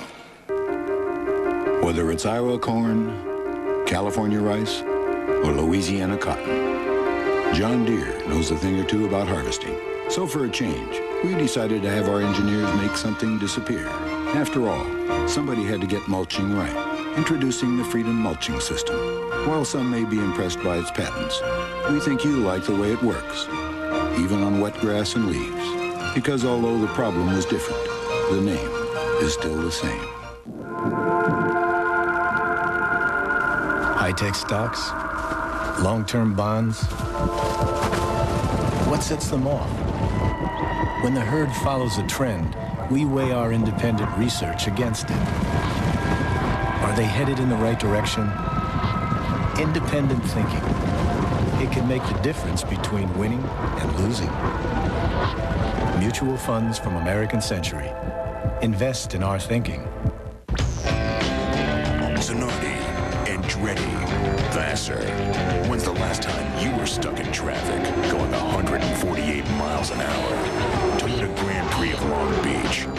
4, only on ESPN.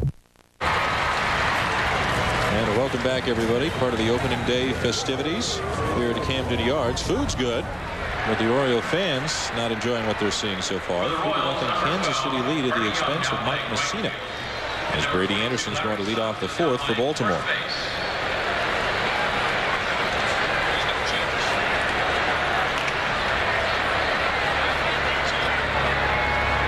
And Anderson up there swinging. Fly ball into left. Morris stays with it. One down. Let's go to Gary Miller. All right, Dan, we'll get right back out to Camden Yards, but Mark McGwire has his first opening day in the National League for his 13th season. Remember, he hit 24 homers in 2 months as a Cardinal. Now he'll spend the whole season there. He had 58 a year ago. Here's his first at bat of 1998 in a standing O at Busch. 58 home runs in 1997 for Mark McGwire. First at bat of 1998. Ball one. I remember Mark McGwire being asked about National League pitchers, said Pedro Martinez was the best. And we saw that monster blast he hit off of Ramon, but Ramon is just as nasty as his younger brother. And you just saw one of his weapons with that great changeup. 1 ball, 1 strike, 2 out, nobody on, first inning. September 16th, facing Ramon Martinez after signing that big contract. Look at this blast. But set up here at a ball and 2 strikes, and taking strike 3 over the outside corner. A leadoff hit, a man out stealing. Martinez faces... Just in time to see him strike out. So he's 1 for 3 in his career against Martinez, who goes through the order scoreless. St. Louis and L.A. We'll keep you up to date on all the other action. Right now, let's get back to Baltimore. Gary, thank you. You just cannot watch Mark McGwire swing the bat enough. Whether he homers or strikes out, it's always entertaining, isn't it? Yes, it is. While you were away in St. Louis, Roberto Alomar with a fly ball to left. So 2 up and 2 down on fly balls for Baltimore here in the fourth. And here's Eric Davis. Whistling one into right center field, a base hit. Just the second hit of the afternoon for Baltimore. Now we have a change for Kansas City. Ernie Young has come into the game in right field. And Larry Sutton, we told you he was a converted first baseman playing right. He's back in his natural first base position right now, which means Jeff King has come out of the game, and we are endeavoring at this point to find out exactly why. It must be an injury. I don't believe they'd remove Jeff King this early. He must have got some tight legs or something. There's Palmeiro, a base hit his first time up. 2 outs, and Eric Davis at first. Baltimore trying to get untracked against Tim Belcher.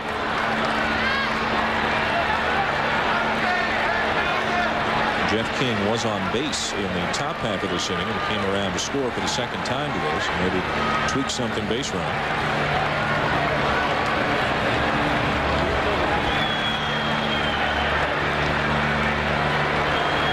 Saw the batting average on Palmeiro from last year, 254, very unlike him, and he has vowed to go the other way more this year and to be more patient. Ray Miller has challenged him to walk 100 times. They want him to forget about that short porch and right over the scoreboard and worry a little bit more about making contact. Well, when a man hits 34, 35 home runs, I don't worry too much about his average. You know, he's hitting 4 for run production. There's been a lot of people who hit 250 and hit 35, 40 home runs. And you start trying to be too cute up there, trying to flip the ball to left field. All of a sudden, you hit 25, 40 doubles and drive in 80. There goes Davis. Palmeiro swinging away, lifts one in the air, foul ground. Dean Palmer there to squeeze it, and the inning is over as the Orioles get a base hit, but nothing more, and trail the Royals 3-0. LeSabre Safety Day Sweepstakes is almost over, so hurry into your Buick dealer today. It's your last chance to win one of 10 LeSabres, or a home security system, or one of thousands of other First Alert products. Plus, you can get low 1.9% APR GMAC financing on a new LeSabre. So hurry into your Buick dealer today. Sweepstakes ends March 31st. Figaro, Figaro, Figaro, Figaro, Figaro, Figaro, Figaro, Figaro. Figaro here. Hey, Figaro! Figaro there. Hey, Figaro! Figaro here, Figaro there, Figaro up, Figaro down, Figaro. Vigoro Lawn Fertilizer gives you more predictable, continuous feeding, whether it's hot, cold, wet, or dry. Vigoro. People everywhere are singing its praises. Vigoro. Only at the Home Depot.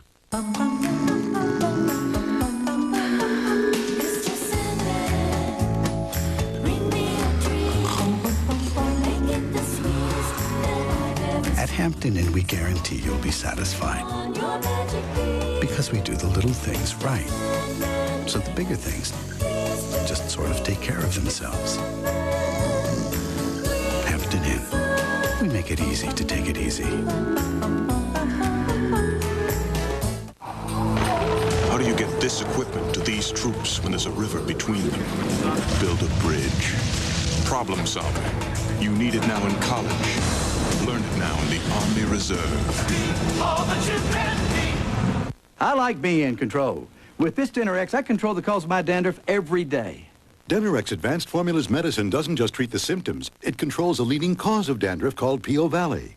Now that's serious control. Dinerex Advanced Formula.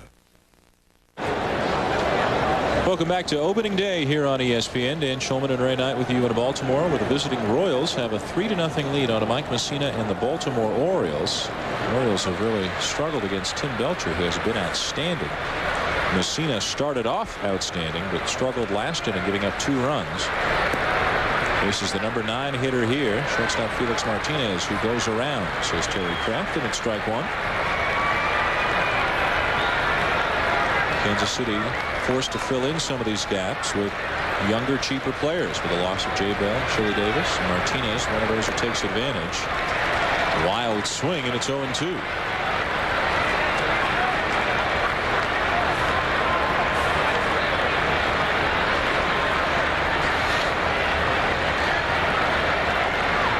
After Martinez, back to the top of the order for Johnny Damon and then Jose Offerman. 0-2 from Messina. Great breaking ball to freeze Martinez. 1 down, 5 strikeouts. And let's go to Gary Miller. The center fielder, number 8. Dan, a little bit of history. Back in the National League for the first time since 1965. Milwaukee has a team. Fernando Vina flies out against Greg Maddux. They did get 1 hit off Maddux.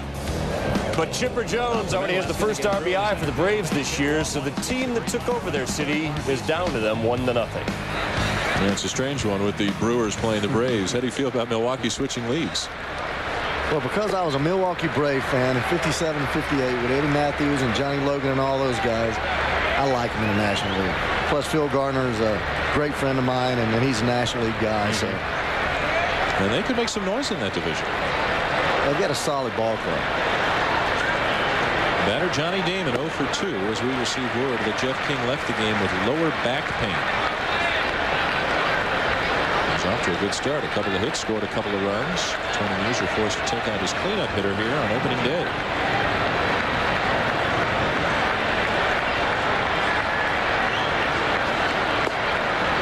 It's funny how you get older. I did basically the same thing. I started my career as a shortstop and then moved to third base, and then as I started to break down, ended up at first base, and I DH'd a little bit. Fortunately for this ball club, you can play Harold Morris at first base and DH Jeff King if playing out there and running hurts it. And another good breaking ball by Messina to get Damon 2 up and 2 down here on strikeouts. Let's go to Dave McGowan, the new PA announcer here at the Orioles, replacing the legendary Rex Barney. Second baseman, number 30, Jose Buffalo. Boy, what a great man Rex Barney was. I got to play with the Orioles in 1987. He used to tell me about all those Dodgers. He was a guy that could throw the ball 95, 98 miles an hour and just didn't have any control. He said nobody would hit against him in spring training. But what a great loss, Rex Barney. Did you get to know Rex very well? No, not very well at all. Passed away late last year. McGowan, open auditions, over 300 people with McGowan as the guy who won the job. Orioles played an exhibition game here 2 days ago, so McGowan had a chance to get over his jitters in an exhibition game and admitted he was a little bit nervous. This is his first regular season game. Calls it a dream come true as an Oriole fan for years and years.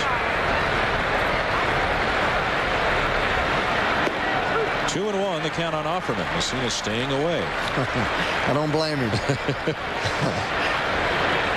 He's got 6 strikeouts already, including Offerman twice. Now Morris waiting on deck. Should Offerman survive? Messina not likely to let that happen if he can keep finding the corner.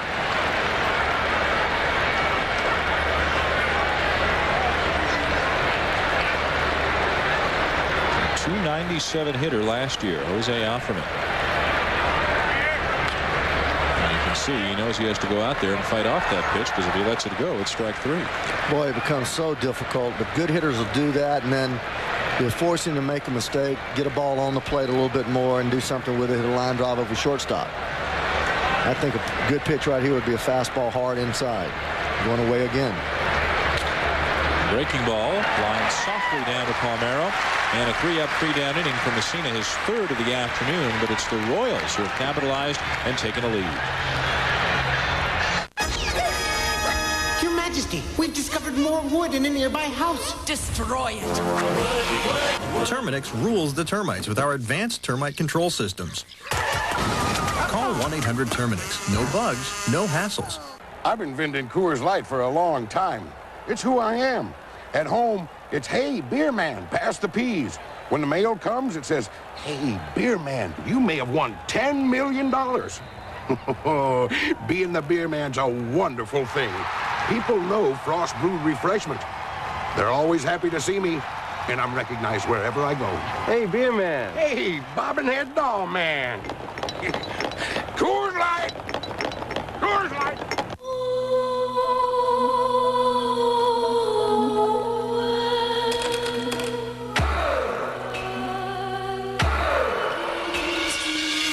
I see London!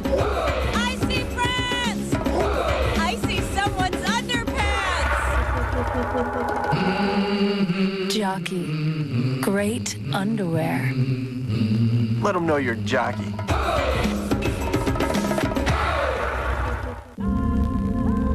Life's a trip, and it takes money to get where you're going. That's what mutual funds are for.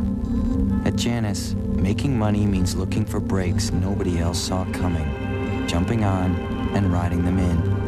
No matter what the market's doing, there are great companies to invest in. Janus finds them, so you can get there. Janus no-load mutual funds.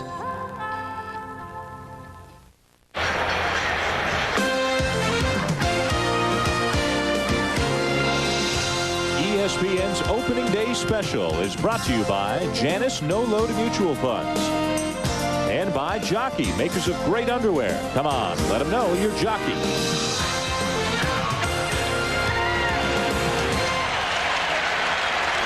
And the applause you hear for Cal Ripken as he gets set to lead off here in the bottom of the 5th. Oriole fans looking for something to get excited about here on opening day. This team of All-Stars has been shut down by the capable Tim Belcher so far. Just 2 quiet hits through 4 innings.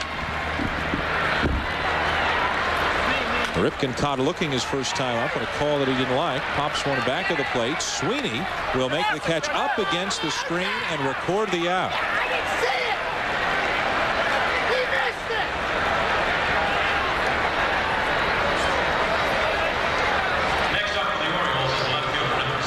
This is a great play here without trapping that ball against the screen. So many times you get a catcher go up there, and what you do is you get up against the screen and then catch the ball coming back to you. That almost looked like a trap, but Jim McKeon right on the play.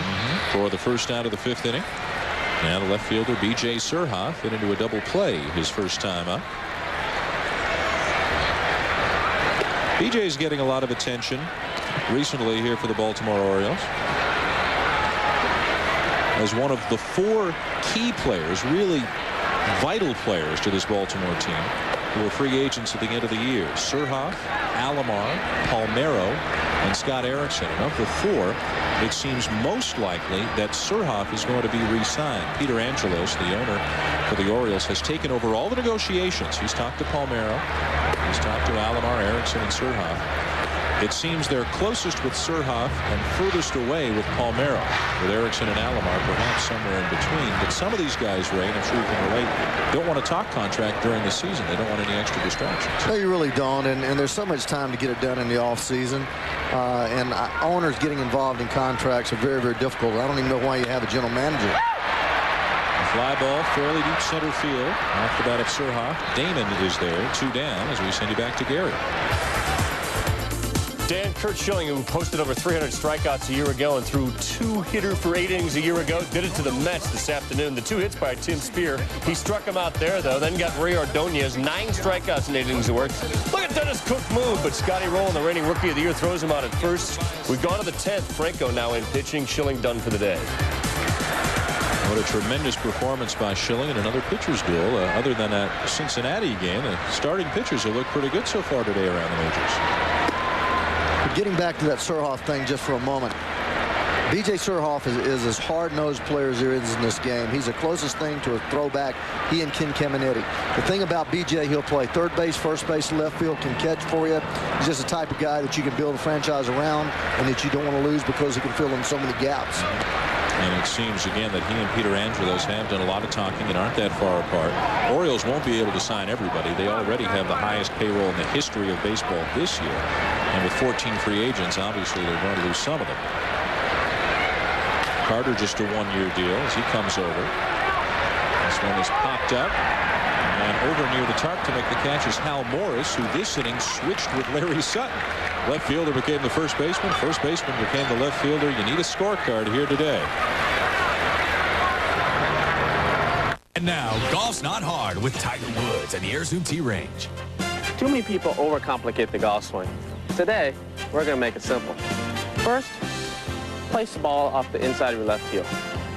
Second, bend your knees slightly. And finally, keep your left arm straight.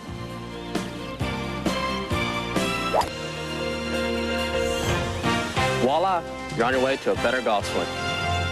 Of course, you also want to maintain the triangle too, and lead with your hips. And other than taking the club back low and slow, that's all there is to it.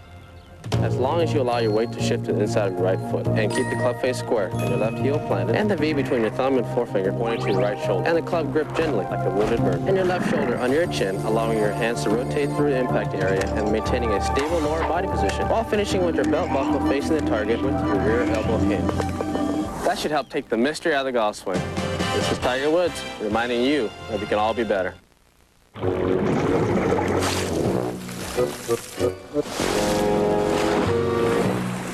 Tired of carrying all that heavy water around every time you vacuum the wet basement? Get the new Shop Vac QPV, the quiet vacuum that sucks water from one place and pumps it to another. Because you've got better things to do than lug water around. Shop Vac, the only thing more powerful is our name. What do you look for in grass seed? Quick results? We seeded it with Scott's seed last fall. As soon as I planted it, boom, it just came in. A really terrific lawn? And it feels like crushed velvet under your feet. It's wonderful. How about weeds? Bargain brands can contain thousands of weed seeds that can ruin your lawn forever. You can spend $1 or $2 less for a bag of seed. But you don't want weeds in your grass seed. Scott's Premium Grass Seed, 99 and 99 100% weed-free for a beautiful lawn guaranteed. Welcome back to ESPN's coverage of opening day from Baltimore. The Kansas City Royals leading the Orioles by a score of 3-0. It's been a very well-pitched game, especially by Tim Belcher of Kansas City. Mike Messina has looked dominant at times and has had a couple of rough spots. Hal Morris got the 2-run fourth for the Royals starter with a base hit, came around to score. Started off in left field and now has moved in to play first base for Kansas City. And a strike on the corner. We've said that a few times today. Yes, you have. Hal Morris, we talked about him being an outstanding hitter last year. Riddled with that shoulder, had major shoulder surgery. Comes back to a ball club in American League, and he'll hit 300. And he also plays excellent first base. You know, they talked about DHing him because of Jeff King there in Conine in left field, but there's no drop-off at first base when you have Hal Morris playing over there. Messina ahead 0-2. He already has 6 strikeouts in this game as he misses down and away. You know, Messina Ray made an interesting point when he talked about expectations for this season coming off the incredible playoff performance he had. He said, you can't expect me to go out there and do that. It may have been a once-in-a-lifetime situation. Maybe I can do it again, but you never know. But he has raised the expectations for himself. Well, I think he has to have great expectations. Here's a guy that has won 101 ball games the last 6 years, 19 games being the high and 14 the low. Every time Tom Seaver went out, he expected to strike out 14, 15 people. Every time Nolan Ryan went out, he expected to do that. I think this young man needs to get his mindset that he can go out and pitch those tight games every outing, and I believe he can. It's Morris, strikeout number 7. We're going to see some more great pitchers tonight as ESPN's opening day baseball special continues. The next game comes your way at 7 Eastern. Cleveland at Seattle. Kenny Lofton is back with the Tribe. Ken Griffey Jr. leading the M's and Randy Johnson on the mound against Charles Nagy. And then the third game, Colorado at Arizona. The Diamondbacks debut against Larry Walker and the Colorado Rockies. Andy Bennis, Darryl Kyle, a couple more great pitchers getting set to go here on opening day. There's Ernie Young getting his first at bat. On the shuffling necessitated by Jeff King's back pain. Young has come into the game and is now playing right field. Spent last year with Oakland and spent part of the season down in the minors as well. You think back to some of the things that Messina accomplished. He snapped Randy Johnson's 16-game winning streak in the regular season here in Baltimore, and then he beat Johnson twice in the playoffs. He won 2 games in the division series. He had 2 dominant starts in the ALCS, but received no decisions because the Orioles just couldn't score for him as he strikes out another one. I'll tell you how strongly I feel about Mike Messina. You can take Randy Johnson and you can talk about Kevin Brown and you can talk about any other pitcher in the National League. And I would, right now in any lottery, I'd pick this man. Wouldn't be afraid to take him over anybody. That's how strongly I feel about his ability to pitch. It's seldom that you find a man that has that much command of that many pitches and has the knowledge and the wherewithal to know what to do with them. And he's got the whole package. Fouled off by Pendleton. 8 strikeouts now for Messina. Leading his starting staff, it includes Scott Erickson, Jimmy Key, Scott Kamenicki, and Doug Drabeck.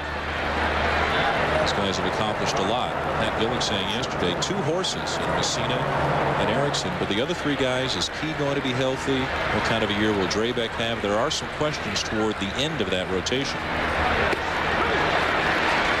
Most pitchers do like to hang out together in the dugout. Oh, they do. Surely do. And that's the way it's supposed to be. You sit there, you watch the opposition hitters, you talk about what it looks like their bats are doing, if they're out in front of the ball, if they're behind the ball. And you can learn a lot just by sitting right there and discussing it together. Forming a game plan for your whole pitching staff so that next time you have a pitching coach, pitchers meeting, going over the oppositional hitters, that you have a real good idea how you want to pitch guys, and everybody has input in those meetings. Drabeck, the new face in the Baltimore rotation. And Drabeck knows Ray Miller very well, of course. Miller, for many years, was the pitching coach with Pittsburgh. Drabeck won the Cy Young with Pittsburgh in 1990, so they have a previous relationship. And now, although Miller is the manager and Mike Flanagan is the new pitching coach, you know Miller's going to have some input here and there. Well, he surely is, but Mike Flanagan also pitched for him for about 10 years, so he's a disciple of Ray Miller, so he's not teaching him anything differently than Ray Miller did. And a breaking ball. Pendleton goes around, and Messina strikes out the side. He has 9 strikeouts in the game. Come on, a whitening toothpaste. It really works and has all the fluoride I need each day. Aquafresh Whitening gives you all the fluoride of crest cavity protection, but whitens better. And Aquafresh is safe to use every day. Look, what makes Aquafresh Whitening so special? Aquafresh's patented Tri-Clean formula gently breaks up stains to help get teeth their whitest. Not even Rembrandt whitens better. In that case, count me in. Aquafresh Whitening, safe to use every day for dazzling whiter teeth. There have been only 7 Wheaties champions this century. Better make that 8. Introducing Tiger Woods, a new generation of Wheaties champion. What you're seeing is amazing because this tire is flat. That's right. Moments ago, it was punctured and lost all air pressure. It's the new Goodyear Aqua Steel Run Flat.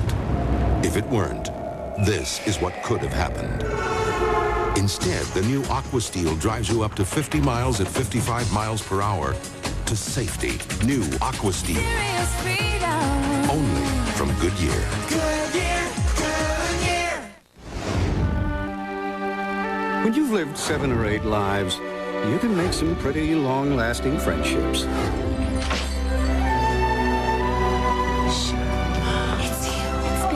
But even when you've known someone forever, You take a check. Of course, I'll take your check. Could I see some ID, please? without ID, you're history. Use the Visa check card. It's an ATM card that deducts directly from your checking account everywhere Visa's accepted. Works like a check, only better. By the way, Caesar liked me better. George Washington stopped the British at Valley Forge, but he never made stops like these. He never watched hockey, and now he's dead. Watch the NHL on ESPN2 before life passes you by.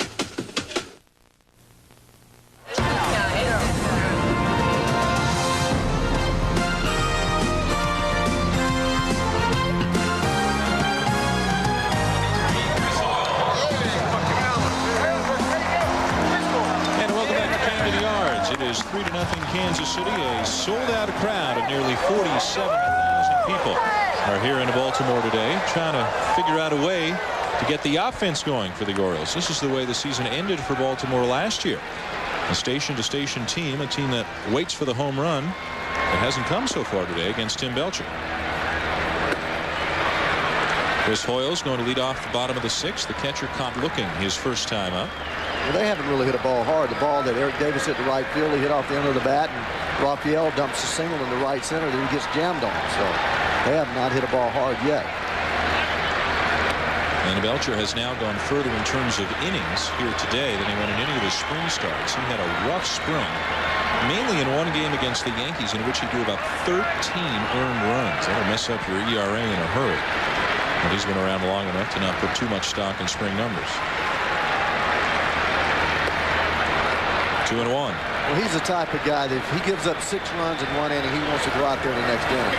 He's never been afraid to take the baseball, and I mentioned before, there were 7 outings last year, or 8 outings, where he got beat up and stayed out there for 6 or more innings, giving up 6 or 7 runs, so that inflated his ERA. But his type of pitcher, the guy who can go out there and give you 200 innings, is becoming very popular with small market teams. You see Tom Candiotti going to Oakland, and he's the opening day starter there. And especially with Apier out, the best thing they know about Belcher is he's going to give him 7 or 8 innings every time. Heck, man, to get a guy to go 220 innings is a luxury nowadays. It's very difficult, other than your 1 and 2 starter, to get that kind of innings from people. 2-2, the count on Hoyles, and a fastball up and away. Over the last 2 years, he's made a total of 67 starts for this ball club. Getting hungry? Oh, I'm always hungry for Boog's ribs. Is that Boog's? That's Boog's barbecue out there. That actually may have been the Bambino's rib joint. I don't think that was Boog's barbecue. They've got so much to choose from. You got to take a stroll out there. I might have to. Yeah. Can you hold it down right here? Be back in an inning. Yeah. There it is, Bambino's ribs. Yeah, Boog's barbecue, I think, is a little bit closer to the right field line. A lot of fun out there.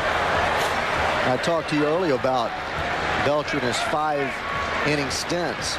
All the way back in '89, he had 8 starts and 8 complete games. Fly ball to right. Ernie Young makes the catch. 1 down as we send you back to Garrett. Dan, we take it to the home of the world champions and the World Series MVP, Livan Hernandez. Henry Rodriguez is first at bat, first pitch he sees as a Cub, ends up in the patio. A 3-run shot. The Cubs score 3 in the first. Back to you. All right, Gary, thank you. Well, we talked Astros, we talked Cardinals. A lot of people are picking the Cubs as a dark horse team in that division. Well, I think they've improved. Obviously, Gonzalez is going to help them immensely, and I mean, it's time for them to improve. Yeah, it is. They're overdue. There's Mike Bordick. Well, it looks like it's the Central Divisions again, which are anybody's game. Going back on the play is Offerman to make the catch. 2 down. If you haven't been paying attention over the winter, baseball looks a little bit different than it did last year with the addition of Tampa Bay and Arizona. The D-backs or Diamondbacks find their way into the National League West. And to keep the leagues at 16 and 14, the Milwaukee Brewers moved from the American League to the National League. If you had leagues of 15 and 15, you would either need a lot of interleague play every day, really, or a lot of off days for teams, neither solution which works. So Milwaukee, after the Kansas City Royals declined to do so, Milwaukee said yes, and they moved over to the National League, and apparently their ticket sales are up, and they're all excited about meeting up with the Cubs and the Cardinals. Nothing unusual for Brady being brushed back. He got hit 19 times last year, over 41 times the last 2 years in the big leagues, leading both the National and American League in hits batsmen. Pretty tough guy, though. Played through a cracked rib last year and played through appendicitis. That thought that I was going to tell you on Belcher, he had 8 complete games in 1989, which was his second year with the Dodgers. In the last 8 years, he's had 9 complete games. Wow. So he has pretty much become a 6-inning type pitcher, and we're going to see how he goes today. Inside again, and it's 2-2. Belcher right now cruising in the 6th inning with 2 down and nobody on. He came into this inning having thrown only 65 pitches, so he'd be somewhere in the mid-70s now. Wanted it and didn't get it. Full count.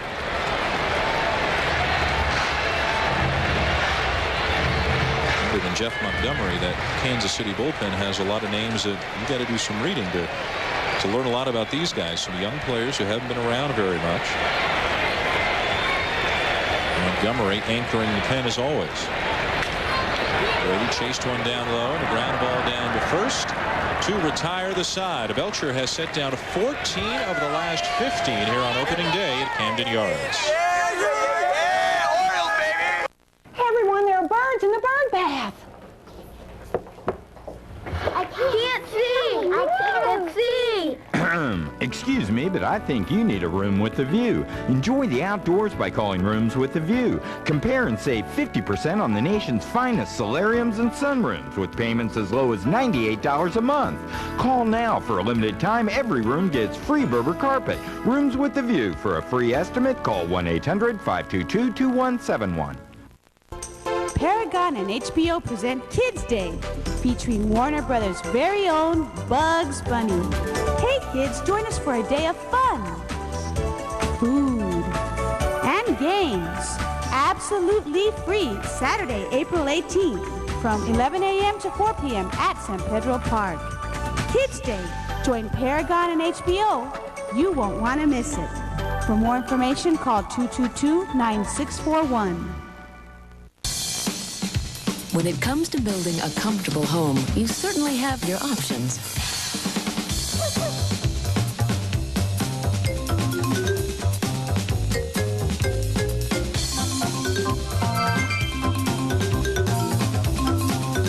But making your home feel as good as it looks requires an essential. Ask for Tyvek Home Wrap from DuPont. It helps keep weather out, comfort in, and that's basic to better building. Welcome back to our opening day triple header here on ESPN. Opening day in the summer of love of 1969. They were the Seattle Pilots. They're now the Milwaukee Brewers. And now they are a National League team. And against Greg Maddux, John Jaha goes the other way. That'll knock in Fernando Vina. Brewers put 2 aboard, and then former Brave Marquise Grissom struck out to end the third. Back to Dan and Ray. Gary, thank you. Here are the folks out on the boardwalk by the warehouse and the booze. They're having a good time in spite of the fact their team has done absolutely nothing offensively today. Stymied on 2 hits, 46,000 and change waiting to erupt. A lot of funny things have happened in the late innings in this ballpark in the last few years.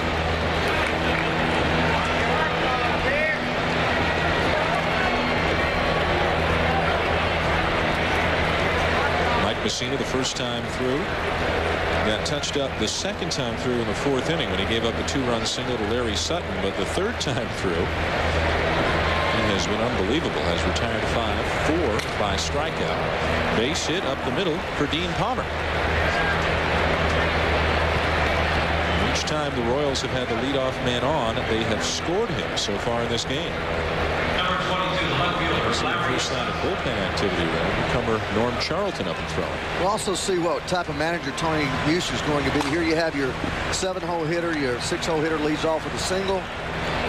3-run lead, you always want to get that 4th run on the board. See what he's thinking here. If he's thinking bunt or move the runner with a little hit and run. Sutton's got a hole to shoot through there on the right side with Palmeiro holding on Palmer. And Sutton with the biggest hit of this game, the 2-run single his last time up. Here comes Ripken creeping in. Sutton swings away and drives one to left center field. Anderson looking back to make a one-handed catch. Seemingly more and more you find managers that don't bunt for that extra run, that 4th run, that 5th run. You know, when I first came along in the game, and even before that, when I observed the game, it was almost automatic. If you get somebody in the bottom of the lineup on the base, that they bunt it and then pinch hit, do whatever you have to do to get that other run. But it's key to get that runner on second base with 1 out. And but it just seems like there's just LaRussa does it and Leland does it, but not too many people do it anymore. And fewer do it over in this league than do it in the National League. Check on Palmer. Some teams, and Baltimore as an example, you rarely see them doing it because they're a station-to-station team and they've got the short porch and all the power hitters. Well, you saw Pendleton bunt and pop up early, and one reason why they go away from it is bunting has become really a lost art. It used to be something that everybody could do, and now it seems like no one can do it well. I know the pitchers in the National League are pathetic at getting bunts down, and it's so crucial. It allows you sometimes to get another inning. You bunt the guy over instead of having to be pinch hit for. And there's Ray Miller, who spent the majority of his career in the National League. Well, I think you could see it in interleague play last year that as bad as the National League pitchers may be, they still had a leg up on the American League pitchers, and they could help themselves in the interleague games. And the number 8 hitter in the National League could really help himself, whereas the number 8 hitter in the American League is maybe a Chris Hoyle, somebody who might not bunt more than 2 or 3 times a year.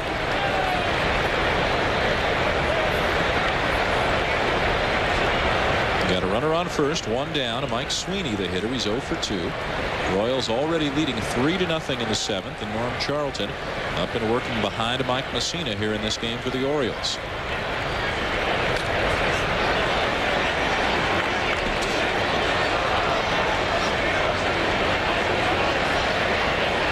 Again, another situation, 1-1, 1 out, 8-hole hitter up. I don't know how well Sutton runs. They say he has average speed, but ideal situation to start the runner and try to get first and third, give Martinez a chance to hit with the infield back, and with his speed, tough to turn a double play. You can create runs that way. Palmer the lead, held by Palmeiro.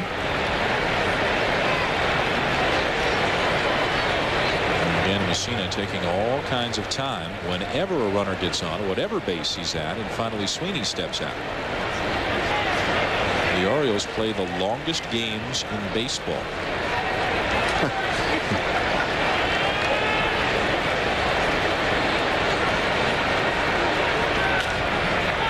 little pop-up on the right side of the infield. Palmeiro back, move on Alomar, and make the catch for the 2nd out.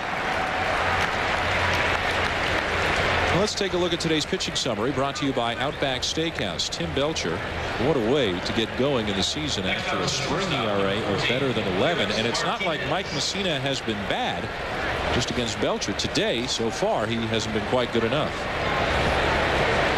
Yeah, you better be careful about spring training pitching with veterans. You can read a lot into that, and hitters as well. But veteran pitchers going down there, get their legs in shape, trying to get the rhythm, build a pitch count up, and then come opening day, let it rip. And Belcher's been around so long that he knows that. There's no reason to waste energy. All of his work is done. He doesn't care. He's just trying to feel this breaking ball, get a good feel of his changeup, and get his rhythm. We'll see it happen time and time again, spring training after spring training. 3rd opening day start for Belcher as Felix Martinez stands in. Ground out and a strikeout today. Runner at first, 2 down, 7th inning.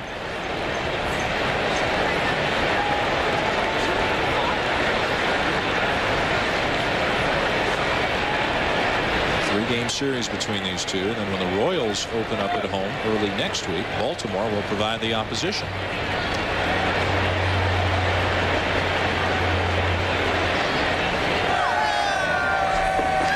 Opened up the gates 3 hours before first pitch here today at Camden Yards. Quite a few fans came in early to watch batting practice.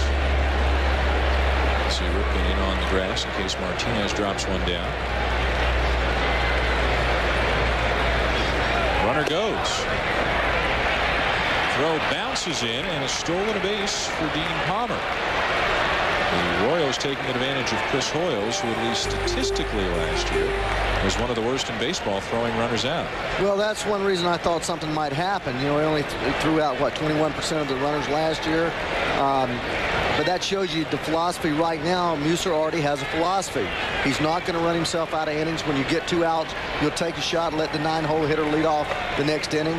Now blooper or anything, but he just didn't want to do anything until there were 2 outs. He didn't want to run out of a big inning. And a count 1-1. Big swing by Martinez, and that's probably a swing that Muser doesn't like to see. For a number 9 hitter who doesn't have any power, he's got a bit of a long swing at this point. Well, he does have a long swing, and I've only heard things about his defensive play, especially his throwing arm. He had just a gun. Had a little trouble with his hands, but outstanding throwing arm, not much with the bat. And he's gone. Messina strikes him out. Mike Messina's 10th strikeout of the game, and the Royals strand a runner. Critics are calling My Giant a winner. Good morning. Enormously entertaining and surprisingly powerful, Billy Crystal shines in a sweet comedy that's all heart. I could put you in the movies. Brilliantly acted, written, and directed, My Giant is the biggest comedy to come along in years. You are my friend. Billy Crystal, Kathleen Quinlan, and George Mirasan. My Giant, rated PG, at theaters Friday, April 10th. Delta, British Airways, Northwest, KLM, United. All of these, in fact, most of the world's major airlines, domestic and international, rely on this oil company for fuel. When it really counts, they seem to be the one to count on. With that in mind, what kind of gasoline do you think they'd make for your car? You'd be right. Citgo, when it counts. Who always greets you warmly and asks so little in return? The folks at Red Roof Inns. A genuine smile, a clean, comfortable room, and a great rate. Dogs have no concept of money, no pockets. Red Roof Inns, nice people, and an honest value. Demanded better training facilities. Insisted on new uniforms and equipment. Held out for hundreds of free tickets. These guys will stop at nothing to get whatever they can for the Boys and Girls Clubs of America. Major League Baseball charities and the Boys and Girls Clubs of America, giving kids a world of opportunities. Update from Miami, the home of the world champions, Gary Sheffield with 2 award rocks, one off Kevin Tapani. Ryan Jackson, the new first baseman, had already knocked in a run. That 3-run blast in the upper deck gives the Marlins a 4-3 lead in the Cubs. That's about the only guy they couldn't trade. They got rid of so many players, but because of Sheffield's contract, he's got a no-trade clause. He's staying put, it looks like. Capable of big things if he's healthy. Here the Orioles trying to get on the board. Just a couple of singles through 6 innings against a very tough Tim Belcher. 7-inning stretches seem to wake up the fans a little bit here at Camden Yards as they're up and clapping a little bit, trying to find something to get excited about. And a good part of the order coming up: Alomar, Eric Davis, Rafael Palmeiro.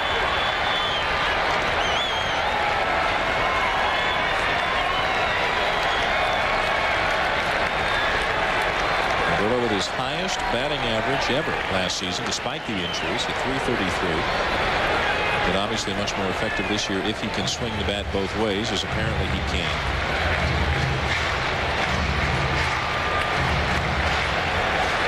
Speaking of switch hitters.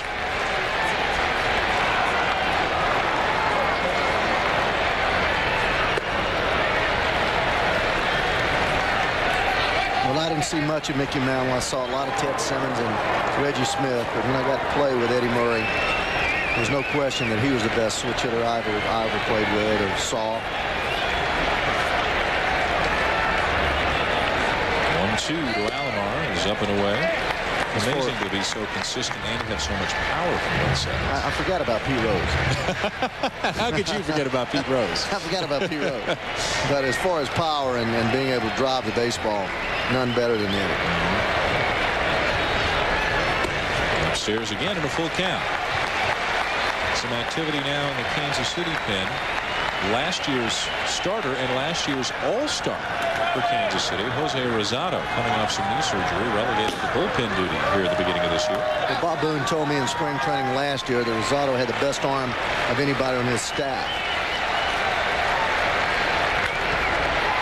And a drive to left. Sutton still going back and makes a leaping catch on the track. One down. Well, that ball is carrying out there today. It does seem to be.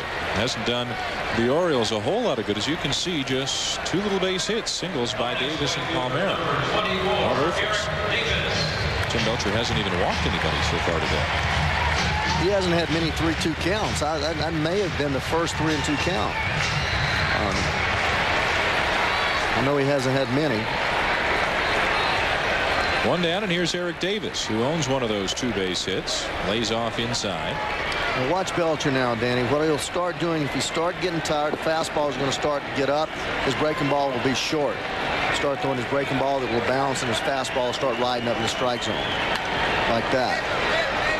Ball's just a little high for Eric Davis. If you're going to get Eric Davis out on fastballs, you throw him right about that Oriole, right underneath the Oriole, and you get the ball in on him.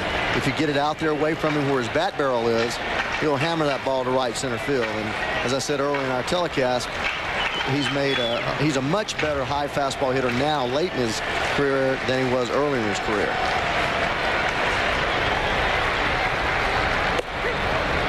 How has he become a better high fastball hitter when you assume that his bat speed is slowed down? I think that he lays, there's an area there right under that Oriole. If you get above that stripe there, he's not going to do much with it. I think he's learned to lay off that pitch. And it's very difficult to make that pitch there consistently. Pitchers are afraid to make it because if you miss by an inch or two, somebody hits a bomb. Right. He had a tendency to chase that ball just up above his chest, right on up to his neck, and he couldn't do anything with it. And Reggie Sanders is going through the same thing like that. He was exposed in '95 with the Braves staff when they just elevated with him with the fastball up. And I think Eric Davis has learned to not swing that pitch up there. Davis grounds one down to third. Palmer with a long throw and a high throw over the head of Morris. Davis is safe at first. We got a little baseball history happening here. Let's go to Gary Miller. That's right, Dan. At the new Tropicana Field has been named a couple of things. Tampa Bay finally has its own team. We bring you the opening pitch for Wilson Alvarez against the Detroit Tigers. Brian Hunter. We go to our old friend Dwayne Statz in St. Pete. A wild pitch allowed one of those guys to reach. So Wilson Alvarez will face the Detroit Tigers here this afternoon in Game 1 of Devil Ray history. Larry Rothschild opened camp with over 70 players. Got it down to 25 in the days just before they opened those 3 exhibition games here at Tropicana Field to try to give his club a few days together. It will take perhaps a few more days before they become a cohesive unit. A full house. And the first pitch in Devil Rays history just moments away. Richie Garcia will be calling the balls and strikes. Mark Riley first, Tim McClellan at second, and John Hirschbeck will be the umpire down the third base side. Fans anticipating this moment. For years they've been anticipating this moment. Tampa Bay, a long and storied baseball tradition dating back to the early part of this century when they were the host of the Boys of Spring. Now they're the host of the Boys of Summer. And the first pitch in Devil Ray history. Down and in, ball 1, and that will go directly to the Hall of Fame.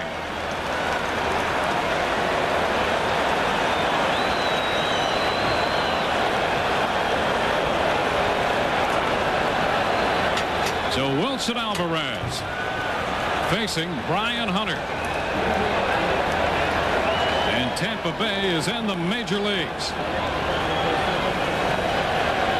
Hunter, young outfielder, atop this lineup for Buddy Bell. And Alvarez throws him a strike. Joe, you know, big butterflies for Wilson Alvarez. He's a low-key guy, but trust me, he's got some anxious butterflies going today. Hunter fouls this one back, a ball and 2 strikes. Not only is the opening day pitcher an honor, and Alvarez has that honor today, but he's opening the history of the franchise, and he has his mother and father here. They had seen him pitch one other game in the major leagues, and they're in to see him pitch this game against Detroit. And the first base, Fred McGrath, Tampa's own, makes the play unassisted. All right, so there's the very first play in Tampa Bay Devil Rays history. We'll keep you up with all the first there. Right now, back to Camden Yards. Gary, thank you. And again, the first game in Arizona Diamondbacks history will be on ESPN tonight. It's the 3rd game of the tripleheader. While you were witnessing the goings-on in Tampa Bay, Rafael Palmeiro struck out for the 2nd out of the 7th inning here in Baltimore. Eric Davis is at first and now on the go. Throw down.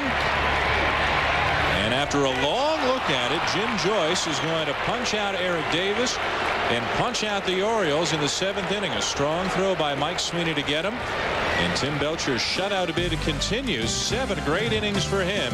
A little help from his catcher as well.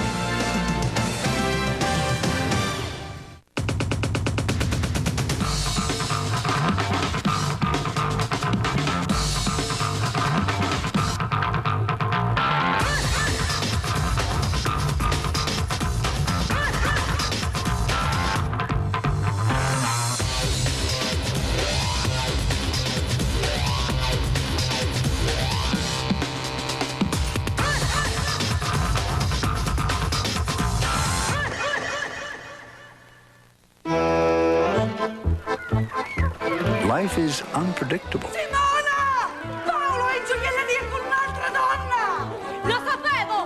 Sometimes you need health insurance. Sometimes you need life insurance. And sometimes... Simone, è per te. You need investments for the future.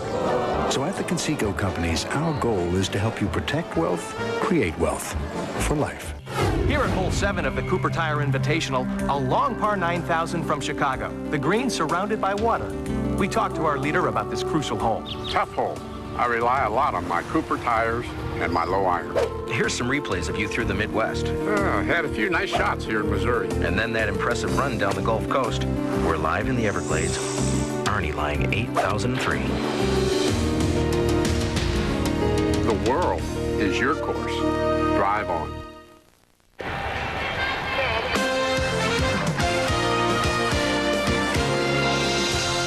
ESPN's Opening Day Special is brought to you by BMW, the ultimate driving machine.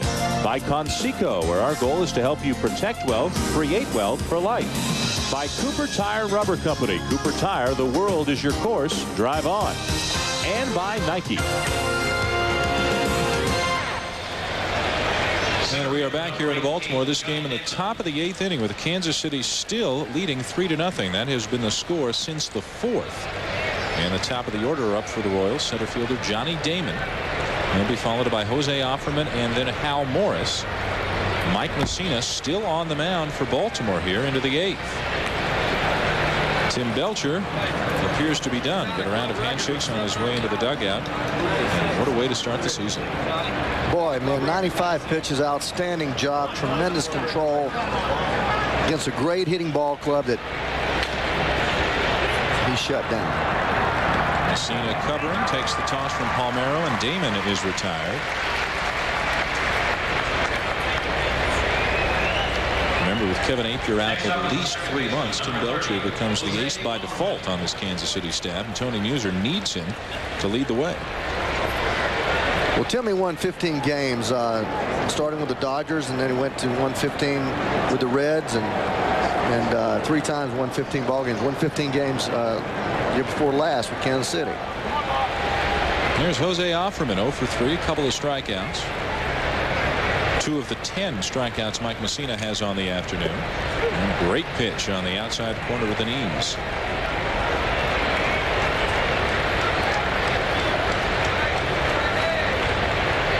Kansas City is probably going to be in a lot of games like this year. Baltimore might find themselves in a few more slugfests, but the Royals rather just don't have the firepower to win the 8-7 games. They better win these ones. Yeah, I don't see them in a lot of games like this. I see them more like 11-2. Messina out in front of Offerman, 0-2. And finally steps out.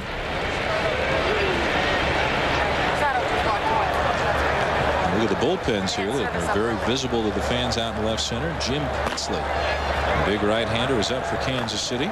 Charlton, and I believe that was Terry Matthews down below, throwing for Baltimore. Yeah, Pixley actually started last year for that ball club and struggled a lot. Great fastball, and now they put him in bullpen to set up and actually told me middle, long, set up whatever they needed. They think he has a very resilient arm, but real strong, hard thrower. Came up about 2 years ago as a very highly thought of pitching prospect. About the same time Johnny Damon was coming up as a center fielder, but he's had a lot of injuries and really hasn't been able to make any progress.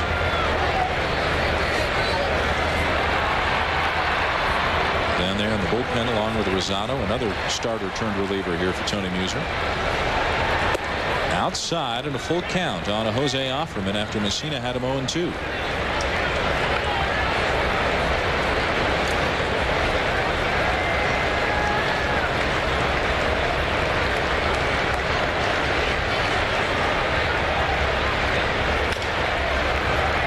Ground ball out to second, charged by Alomar. A fine play and plenty of time to get Offerman 2 down.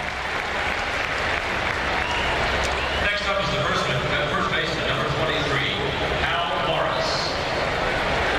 Orioles hoping that an Alomar return to health not only gets him running a little bit more, but it gets him back to being undisputably the best defensive second baseman in baseball. He seemed to be lacking half a step and lacking a little bit of that Alomar flair last year. Well, when you're hurting, it's really tough. I played half of my career hurt, and I didn't have a whole lot of great athletic tools. But you're talking Roberto Alomar, the best defensive second baseman has come along in 10 years range-wise, can make any play, turns a double play as well as anybody, could steal 60 or 70 bases if he would, and again, right and left-handed, a very dangerous hitter. For a guy as small as stature, outstanding power. I'm talking about gap power and 15, 18 home runs. So he's just an elite player that injuries have slowed him down. 11th year in the major leagues, and Roberto Alomar is still just 30 years of age, and that makes him the youngest position player out there today for the Baltimore Orioles. But at 30, and he's a free agent at the end of the year, he's got a long ways to go. And he's one of these guys like a Robin Yount who started playing so much so young, put up huge career numbers at a young age, and he seems destined to be a 3,000 hit guy and a Hall of Fame guy when it's all said and done. If he stays healthy, I don't see any reason why he can't. He should be able to play another 6 or 7 years, and he's averaged 170 hits plus a year. So you're talking another, what's that? Add that up, math. A lot. A lot. He should have easily another 1,400 hits in his future. Hal Morris upset he didn't pick one up here. Another fine inning from Messina, but the outs are running out on the Orioles.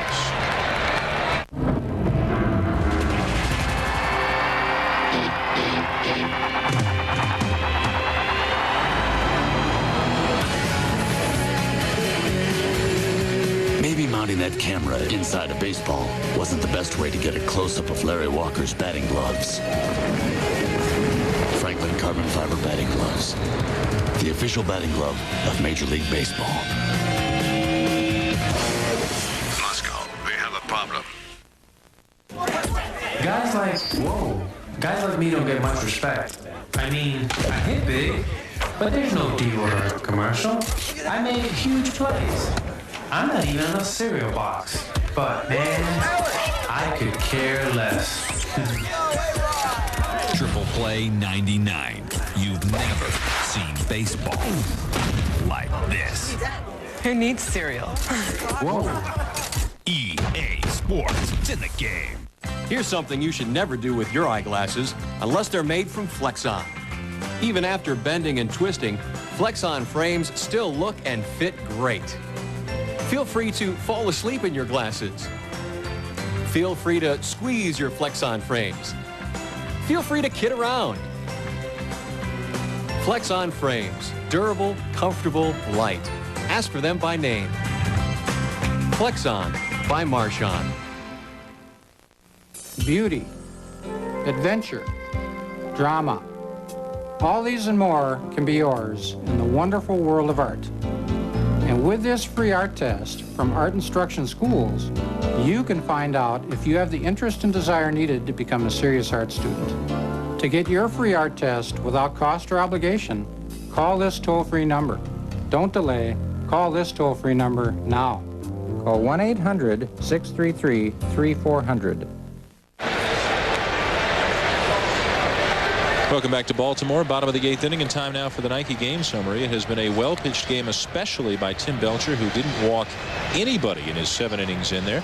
The Royals' heart of the order has done the damage on Mike Messina. There hasn't been much damage, as you can see, with the 11 strikeouts, but the 3, 4, 5 hitters, Morris, King, and Pendleton, responsible for the Kansas City offense as the Royals try to beat the Orioles here on opening day. Into the bullpen we go for the first time in this game. Left-hander Jose Rosado.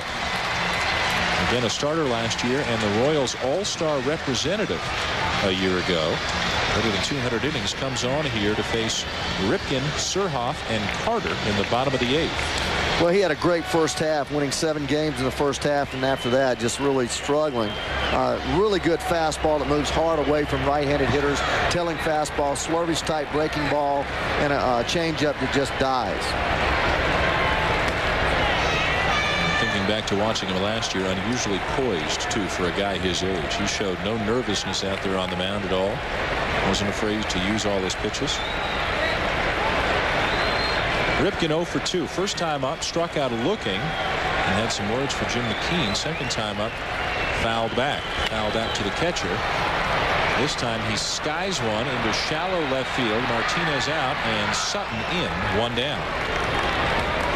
Well, it's interesting that Tony Muser makes this move. You got a left-handed pitcher out there facing a right-handed batter, left-handed right. So it's just going to show how he's going to go through the season. He's already picking Rosado as the setup man, and no matter who's going to hit, because you got 4 out of 5 hitters right-handed, and he brings in the left-hander. Here's B.J. Surhoff, the one left-handed hitter, and he hits lefties awfully well. Slightly open stance, gets a good look at the ball as he looks it all the way into the mid for strike 1.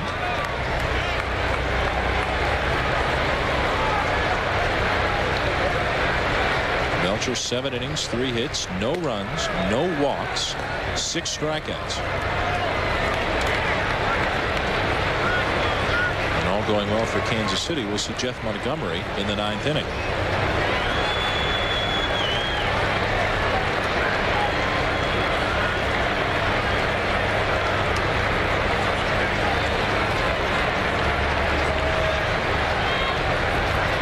Is a breaking ball down and in. And we may even see Jeff Montgomery a little bit earlier. Also, Scott Service is up.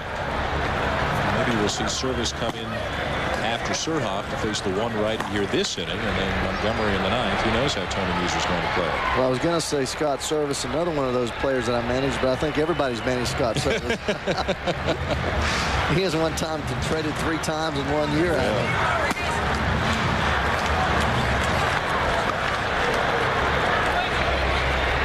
2-2 the count on Surhoff, and down and away it's full. BJ today sent into a double play and flied out to center field. On deck Joe Carter, and a ground ball pulled out to second. No problem for Offerman, and 2 quick outs for Jose Rosado.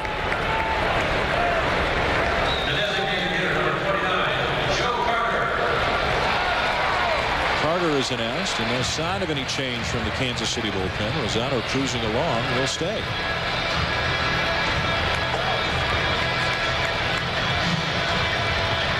Well, the only changes that are being made are defensive ones in terms of positioning.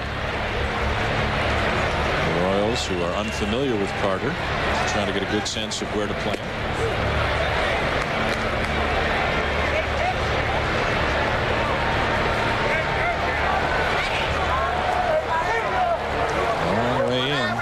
center field here at Camden Yards as Carter does what he does best. Laces one down the left field line and on his way to second with his first hit as a Baltimore Oriole. Let's go back to the studio and get an update with Gary Miller. Dan, the first two games of 1998 are in the books. Don Wenger on relief of Kevin Brown, who won his Padres debut. Dimitri Young will be robbed by James Mouton, who goes back, comes in. What a disaster for the Reds. They scored 10 on him and lose it 10-2. 4 errors by Pokey Reese ties an opening day record for shortstops. And the White Sox, look out for this offense. They win it 9-2. Nice grab by Mike Cameron as they wipe out Texas. Mike Cameron and Maglio Ordonez, some good gun players making their way into the White Sox lineup. Here, one of the veterans getting his first hit in an unfamiliar uniform. And again, that breaking ball away or the fastball turned over away and is able to rake it down that left field line with that great plate coverage. A double for Carter. The first time all day the Orioles have had a runner in scoring position. There's Hoyles to try to knock him in and break the goose egg against the Royals. Running out of time with 2 outs in the 8th. Get a little deeper in the thought process. With the left-hander on the mound, if they bring the right-hander in to face Bordick, you have Harold Baines over there. But you certainly have Guillen, who can play shortstop with anybody, and that gives great flexibility now to Ray Miller. So I would say that the deck is stacked for Ray Miller because he has an answer to anybody they bring in from the bullpen.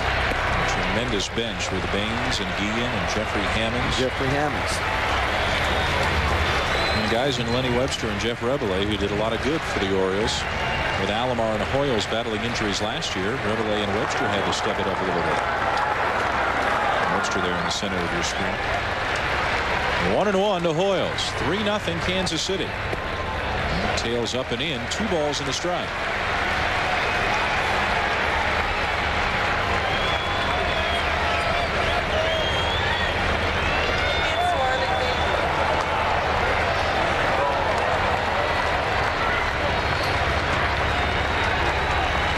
Bordick on deck. And the 2-1 to Hoyles. Ripped down the left field line. Fair.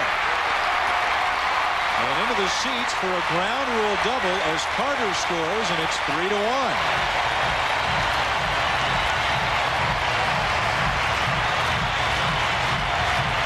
We're going to see here another right-handed hitter, as we mentioned at the beginning of this inning.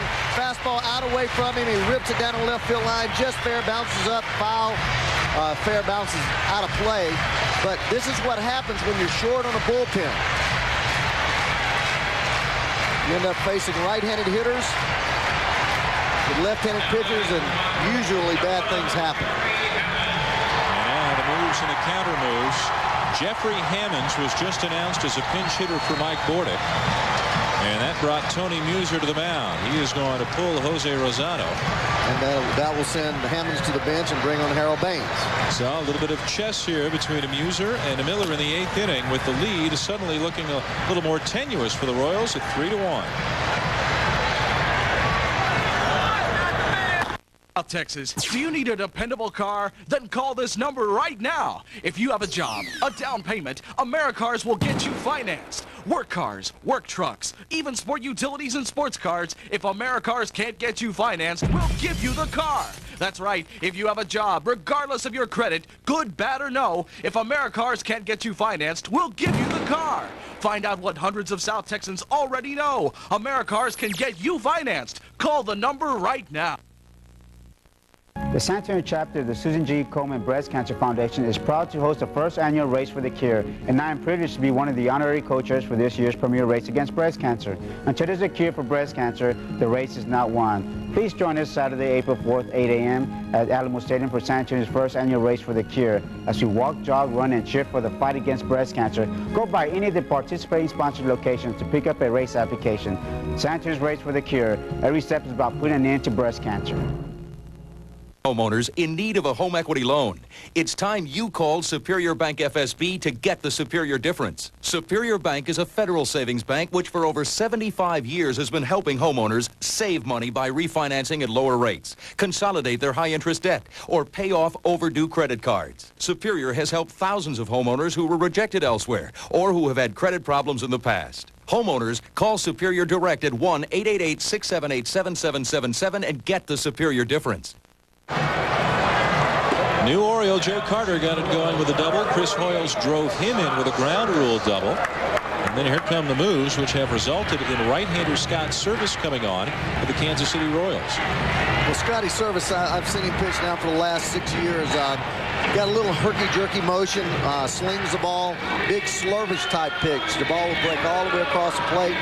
Sinker down and in to right-handed hitters. He better watch out right here because Hal Baines hitting, likes the ball out away from him. Very, very tough to pitch to. Great eye. Scotty Service has never had real good success against left-handed hitters. And that's always been his problem. He's always gotten right-handed hitters out extremely well, but that's what happens when you have a lot of bullets over there.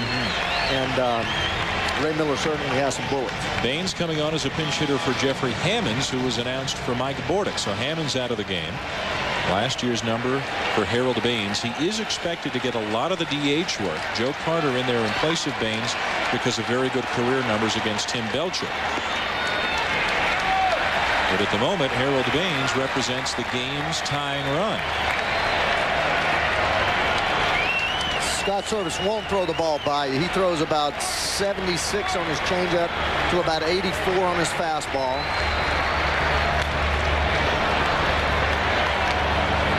His 83-mile-an-hour fastball. And he has real good late movement, but he really, left-handers seem to seam really well because when he drops down out there, they see the ball so long, doesn't have anything to really hide the ball with. He's got to know that in this situation, in this ballpark, all Harold Baines is thinking about is that scoreboard out in right field. Or left center, knowing Harold Baines, he likes that ball out away from him, and he'll hit the fastball to left center and then hit that scoreboard, like you said, on the breaking ball. The wind has picked up a little bit, blowing out to left center. The temperatures really started to drop here in the last little while. Big cut by Baines, and it's 1-2. It was 90 degrees when the game began at 3 Eastern. Record temperatures for this time of the year here in Baltimore.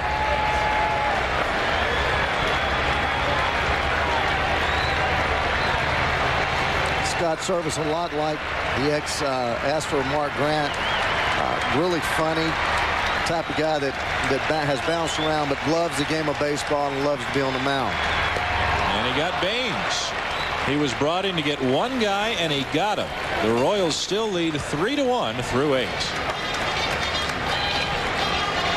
When sports cream, when legs are sore, when backs ache, when muscles hurt. Why Sports Cream? Rubbing it in brings fast pain relief. No medicine-y smell.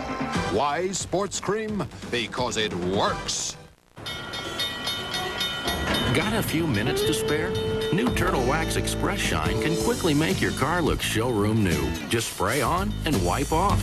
Turtle Wax Express Shine is carnauba enriched for a brilliant glow and long-lasting protection. And it works for all finishes, including clear coats. So try new Turtle Wax Express Shine and get a great Turtle Wax shine in just minutes.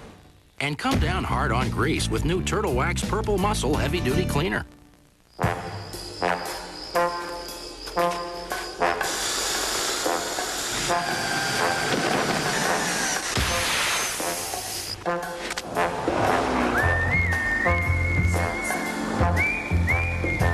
Zero pressure Michelin. So revolutionary it won't go flat, even with the puncture the size of a golf ball, letting you drive up to 50 miles at 55 miles per hour.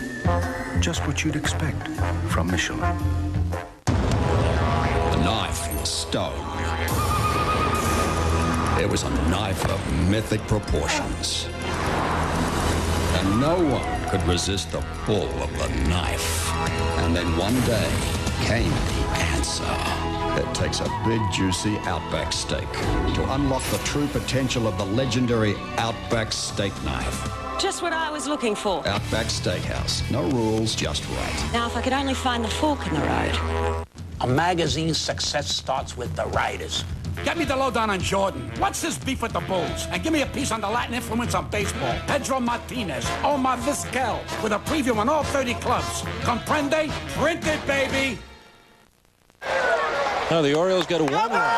board in the bottom of the 8th. That has woken up the fans a little bit. Sellout crowd here on opening day. Trying to inspire the troops here heading to the 9th. Well, ESPN's exclusive opening day coverage continues with the Indians taking on the Seattle Mariners at 7 Eastern tonight.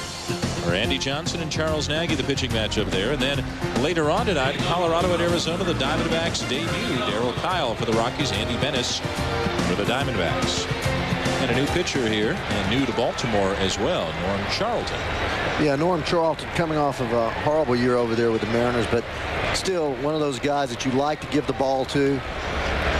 Fastball and cutter, little changeup. I used to throw the ball about 100 miles an hour when he was, remember that Nasty Boys crew. This is Ernie Young here to begin the 9th inning, and Young sends a fly ball fairly deep back in right field. Eric Davis, as he crashes down on the track, hangs on. Made an adventure out of that, but records it for the out as we send you back to Gary Miller. And the Tropicana Field, Wilson Alvarez on the mound against Joe Randa. Goes down and gets it. Randa, who's been in a couple of trades, knocks in Clark and Easley. Joe Oliver followed with a 2-run single. It's 4-0, Tigers over Tampa. Gary, Eric Davis back up, checking himself for damage. Got a big round of applause, making a circus catch out there, Ray. Well, you don't see, he got turned wrong a little bit, and then he just stumbles just as the grass and the AstroTurf come together there, and causes him to fall. But he's as good an outfielder as I've seen, and made a great transition to right field last year. Terry Pendleton, the batter. And again, Eric Davis has spoken about this often. He doesn't want to be known as a player who has recovered from cancer. He wants to be known as a baseball player, just like everybody else. Doesn't view himself as heroic in any way. Pendleton with a chopper left side. Ripken. 2 down, and more news from Gary. Dan, earlier in the day we showed you Mark McGwire striking out against Ramon Martinez. This time, Mighty Mac. Opening day home run. Going back on the ball. And that ball is kissed. So McGwire, who had 24 home runs in his 2 months with St. Louis, gives St. Louis a 4-0 lead and hitting it into Big Mac land. Back to you. Now it's an expansion year, Ray. That means home runs go up. Does the record fall this year? Well, if it is going to fall, it's going to be here, Griffey. And with that ballpark now becoming a much smaller park, it just seems to play smaller. And the way that Mac has been swinging the bat healthy the last 2 years, I wouldn't doubt that it would fall. 2 down, Dean Palmer, the batter. Royals leading 3-1. I wonder if Juan Gonzalez can stay healthy, if he can. Oh, mercy, yeah, no question about it. No question about it. I mean, I just read a stat I wasn't aware of the other day where Mac had hit 70 home runs in his last 162 games. So they just spread out over 2 years. Dean Palmer today, 1 for 3, has singled, stolen a base, and also drove in a run on a ground ball, the first run of the year for the Royals. They lead 3-1. Ozzie Guillen making his Oriole debut, coming on to play shortstop here in the 9th inning after 13 years with the White Sox. And he might give a bit of a spark to what traditionally has been one of the quieter clubhouses in baseball. Well, he does love to talk, but it's always something positive, and never met a stranger. Played the game with flair. Still plays the game with flair, but before he broke his ankle, one of the truly great shortstops. And usually what sets great shortstops aside is range, and he has had as much range as anyone. Now this one is just by him into left field. A sharp single for Palmer, his second hit of the day. See, Danny, that's the difference between an Ozzie Guillen when he was young and an Ozzie Guillen now. You get a first step quickness and enables you to get to the ball. The ball's hit sharply, but that first step allows you to get there, and see, he dives just a half a step. And when you get older, you lose a good step, and as a shortstop that's broken his leg, he's probably a step and a half shorter laterally than he was 5 or 6 years ago. And he's not in Baltimore just to play shortstop. They have used him at short, second, first, and left field in the spring. He knew when he signed, if he was going to make the team, it would be as the 25th guy, the utility player. There's Larry Sutton, swing and a miss. I have tremendous respect for guys like Norm Charlton. I first saw him in Cincinnati in the early 90s, and here's a guy that if there ever was a power pitcher that just came at you, he, Dibble, Randy Myers, he came at you with nothing but juice, boy. And last year, he had a horrible year. He's become an off-speed, change-up type pitcher, but he's still out there trying. 88, that's not too bad. But I've never seen, when they talk about the nasty boys, I never saw ever in my career, 25 years covering baseball, 3 arms that good out of the bullpen back to back to back. And down to second base on the play without a throw goes Dean Palmer. Setting quite a pace for himself with 2 steals in the first game of the season. A guy who doesn't run very much. As many as he had all of last year. 1-2 the count on Sutton. He's already driven in a couple here today. And ropes one to right center field. This is well hit and in the gap and over the wall on a bounce. A ground rule double for Sutton. A 3 RBI day and a 4-1 Kansas City lead.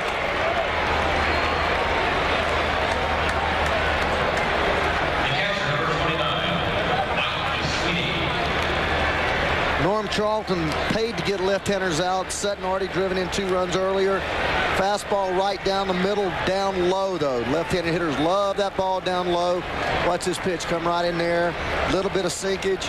That may have been a breaking ball. That ball looked like more of a breaking ball. It came kind of at him and went down. I thought it was a sinker at first. Got to get those left-handed hitters out, but as we see Charlton lead. A new pitcher on the way in. A rough Oriole debut for Norm Charlton as the Royals lead is back to 3. When it comes to renting a car, there's really only one place to go. National Car Rental, the official car rental company of ESPN. So what are you waiting for? Let's go. Let's go. On April 3rd, a code will be broken. Impossible. A child will be threatened. There must be nothing that connects the boy to this office. And one man must stand alone. A 9-year-old cracked the government super code against the power that is meant to protect us all. This is national security. Get your head down! From the producer of Apollo 13 and Ransom. Get down! Bruce Willis. No! Mercury Rising, rated R. Starts Friday at theaters everywhere. You see coffee. At Sprint, we see data. Data from the field that works to project the future and allows access to information that helps people work together to achieve results on a global scale. A rich, robust blend of data that business relies on every day. Because business runs on data, and data runs on Sprint. A snowflake falls at the far end of history. And that snowflake, we'll call him Steve, winds up as part of a droplet of water. And one day, that droplet, Steve's droplet, could wind up in a brewery where a man you'll never meet discovers the perfect temperature to frost brew beer. And like that, Steve is in a Coors Light can, and then a tray, and a cup. And now, he's here with you. So I ask you, gentle stranger, do not spill, Steve. Coors Light! And back in Baltimore, the Royals now up 4-1 on the Orioles. Larry Sutton with 3 RBIs on the day. He knocks Norm Charlton out of the game, and that brings on right-hander Alan Mills here in the top of the 9th inning. Yeah, Mills, fastball, slider, slur, changeup. Pretty hard thrower. Part of that bullpen last year that made Davey Johnson look as brilliant as he really is. He walks awfully high for Alan Mills, who has battled injuries each of the last 3 years.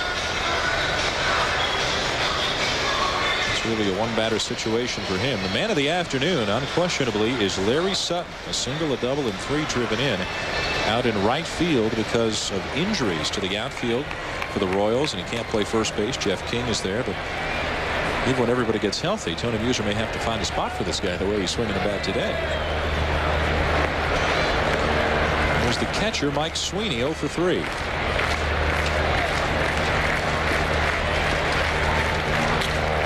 Pulls one down to third. Ripken to a knee. And the inning is over. But not before the Royals get one back and take a 4-1 lead with the Orioles coming up in the bottom of the 9th.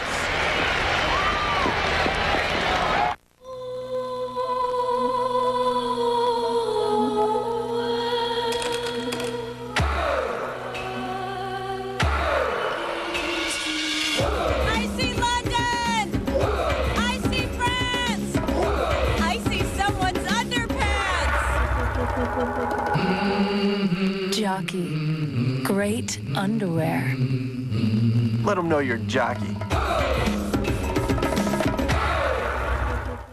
Your money. Investing it should get you somewhere. So you put your money in mutual funds. How do they invest it? At Janus, they dig deep. They like to visit the company before they buy the stock. They interview customers, suppliers, employees. Looking that closely turns up the most promising places to invest your money. That's how you get there. Janus No-Load Mutual Funds.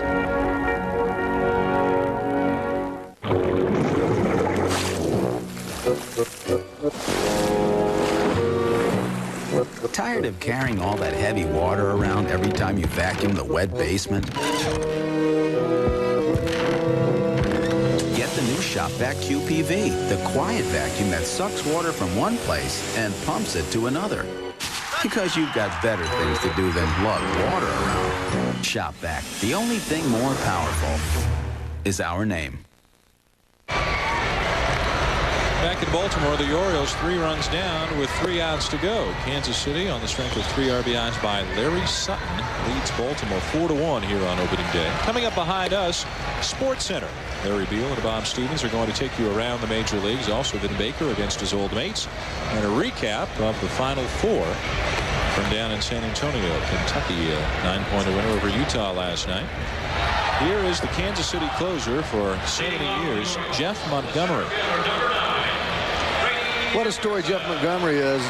Last year coming off a shoulder surgery, probably was rushed a little bit, wasn't really ready, made the Royals opening day roster coming out of spring training. Had a 20.25 earned run average in April after giving up 5 runs in 1 inning early on, and really settled down, got 14 saves with a 3.49 earned run average in his last 59 points. Fastball, big, hard breaking ball. 12th on the all-time save list with 256. He's going to face the top of the Oriole order, Brady Anderson, Roberto Alomar, and Eric Davis. And Brady lays off. Montgomery's first appearance last year with Kansas City and Baltimore seemingly facing each other on opening day every year was on the 2nd day of the season against Baltimore. He gave up 3 runs and 2 saves, so he does not have fond memories of this ballpark or the Orioles from early last season. What a difference a break makes. Oh, man.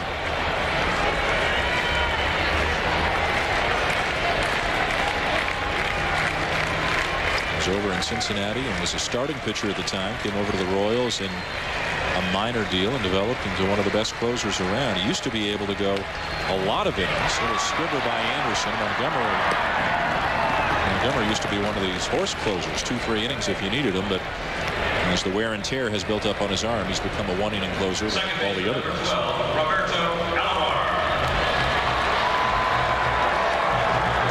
Anderson retired, and Roberto Alomar is going to come to the plate. Things looked a lot different for Baltimore when they got it to 3-1, but that 1 run by the Royals in the top of the 9th has given this inning a much different complexion. Breaking ball for a strike. Montgomery, a lot like Jeff Brantley. I'm managed with the Reds now with the Cardinals, has the ability to throw the fastball for a strike. Doesn't intimidate you with size or overpowering stuff, but somehow has that will in his heart and that ability to make pitches when he has to, and just comes right at you relentlessly, time and time again, right at you, 0-2, 0-2, and then makes a pitch. And that's what he did there. Alomar fought it off out of play. He's one of the few guys, Montgomery, who has been able to sustain himself as a closer over a number of years. You talked about the Nasty Boys pen. Rob Dibble looked like he would be one of the best, and he just blew up and isn't even pitching anymore. But along with a John Franco, Randy Myers, of course, Dennis Eckersley longer than any of them. Lee Smith. Alomar with a fly ball, shallow right. Ernie Young in after a bit of a late start, and the Royals are an out away.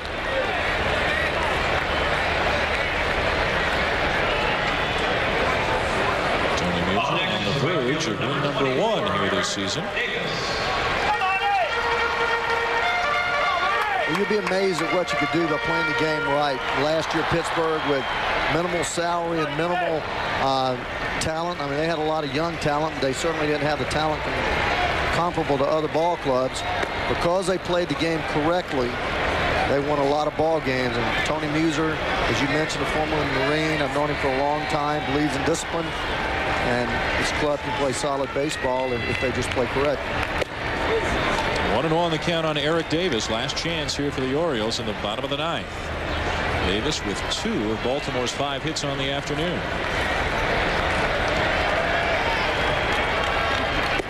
Big cut there, and it's 1-2. Orioles down to their final strike. An outstanding performance by Tim Belcher. Some good work in relief. Big hitting by Larry Sutton.